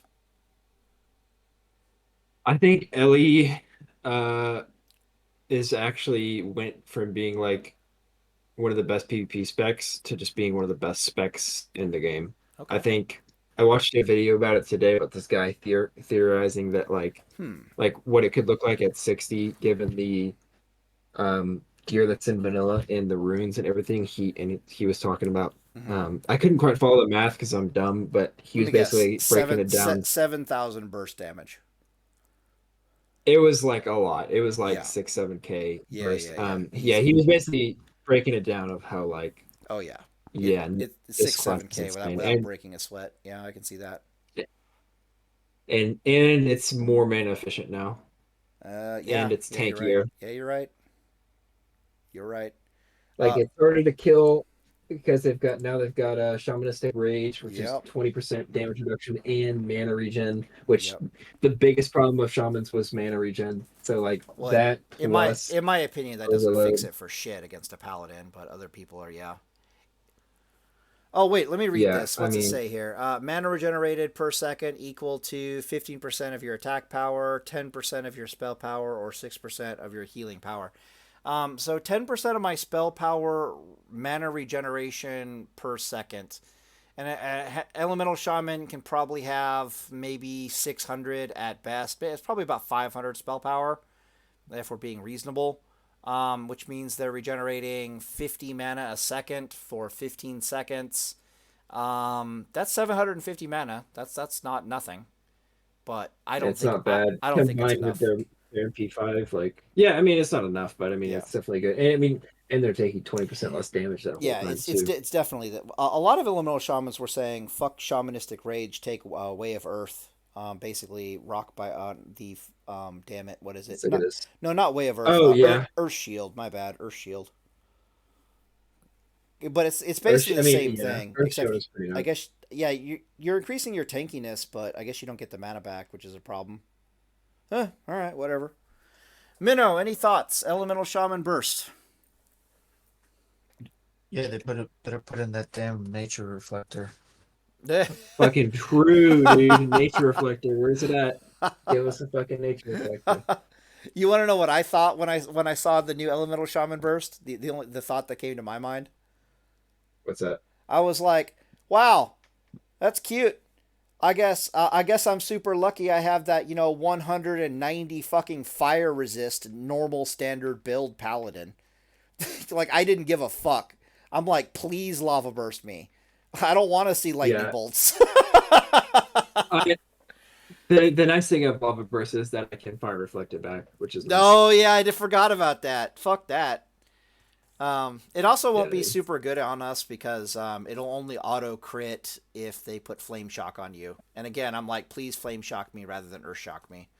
So I was just like, this isn't gonna work quite as well as Paladin, versus Paladin, but against every other class, I think they're gonna die screaming.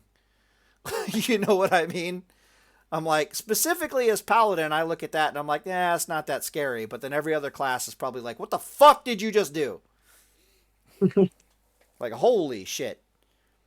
I'd be terrified. I'm scared of it at level 25 because I don't have cleanse.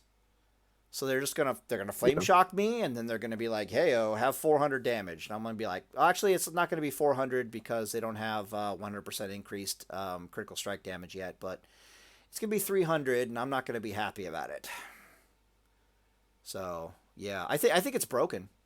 I think uh, they're gonna have to put gear in the game to help people survive that shit, or elemental shamans are gonna continue to do what elemental shamans have always done, which is, oh, did you gear properly? Yes or no? Die. So, um, yeah. Is there any other class you guys are terrified of? I think rogues are like I don't know what to think of rogues personally.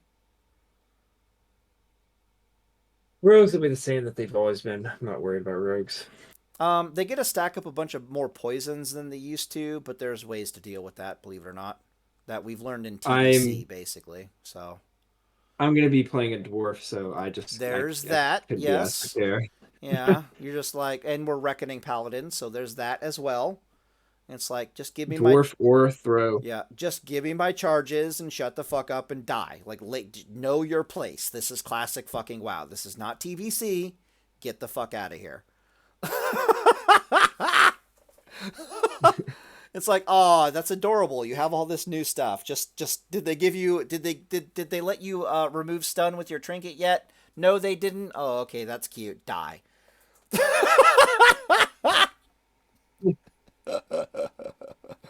I feel so bad for rogues. Can you imagine if in the rogue toolkit it literally just said your trinket now removes stuns and that was one of their options? They'd be like, hallelujah. Even against elemental shamans, they'd be like, please, for the love of God, just let me get out of this fucking stun. Holy shit. That is their one great weakness, I'm not gonna lie. Every time I watch a rogue die, I feel it's because they got stunned. So bad. Minno, anything you're terrified of? No, it's just shaman. Yeah, Shaman's just gonna be a gear check. Like, let's be reasonable here. It's Hmm. gonna be a straight up gear check. And then Huh? in the level cap that we have, they're pretty punishing. Their purge is dirt cheap. Yeah, but their purge only purges one spell at their at level cap, which I thought was interesting. Yeah, them them and priests, Do, but it's still one cap. does it purge two at max level? I don't remember. I know priests. I thought it did. Yeah, priest purge two, I do believe, and then I think purge also purges two at max level, but that could be me thinking TBC. Um, Yeah, I can't remember, and I'm too tired to take a look. yeah. Punishing. In my brain, however, it's like, what are you gonna dispel off me? That's so quote unquote punishing? Question mark. I'm like, oh no, you took away my blessing of wisdom. Like, meh. Feels if any of those buffs we were talking about. Oh, I got you. Oh yeah, yeah. Okay, I see what you're saying. Yeah, they can get pretty nasty. And I know that that's one of the shaman's one of the counters in them. 19 twink bracket. Ah, We're not that oh, far off from the yeah, 19 yeah. twink You're bracket. actually right. That is true. I forgot about that. I'm pretty sure Telreyne can attest to this though. Historically, when kings is actually kind of it's actually useful against shaman, believe it or not, because Telreyne's about to pass out. But answer me this one question, okay, Telreyne, then I'll let you guys go. Um, All right, what's up? when you're a reckoning paladin and you have kings on yourself and you're Yeah. moving in to kill an elemental shaman, right? Like you're just running at them, you're Hmm. pressing W. There is no space.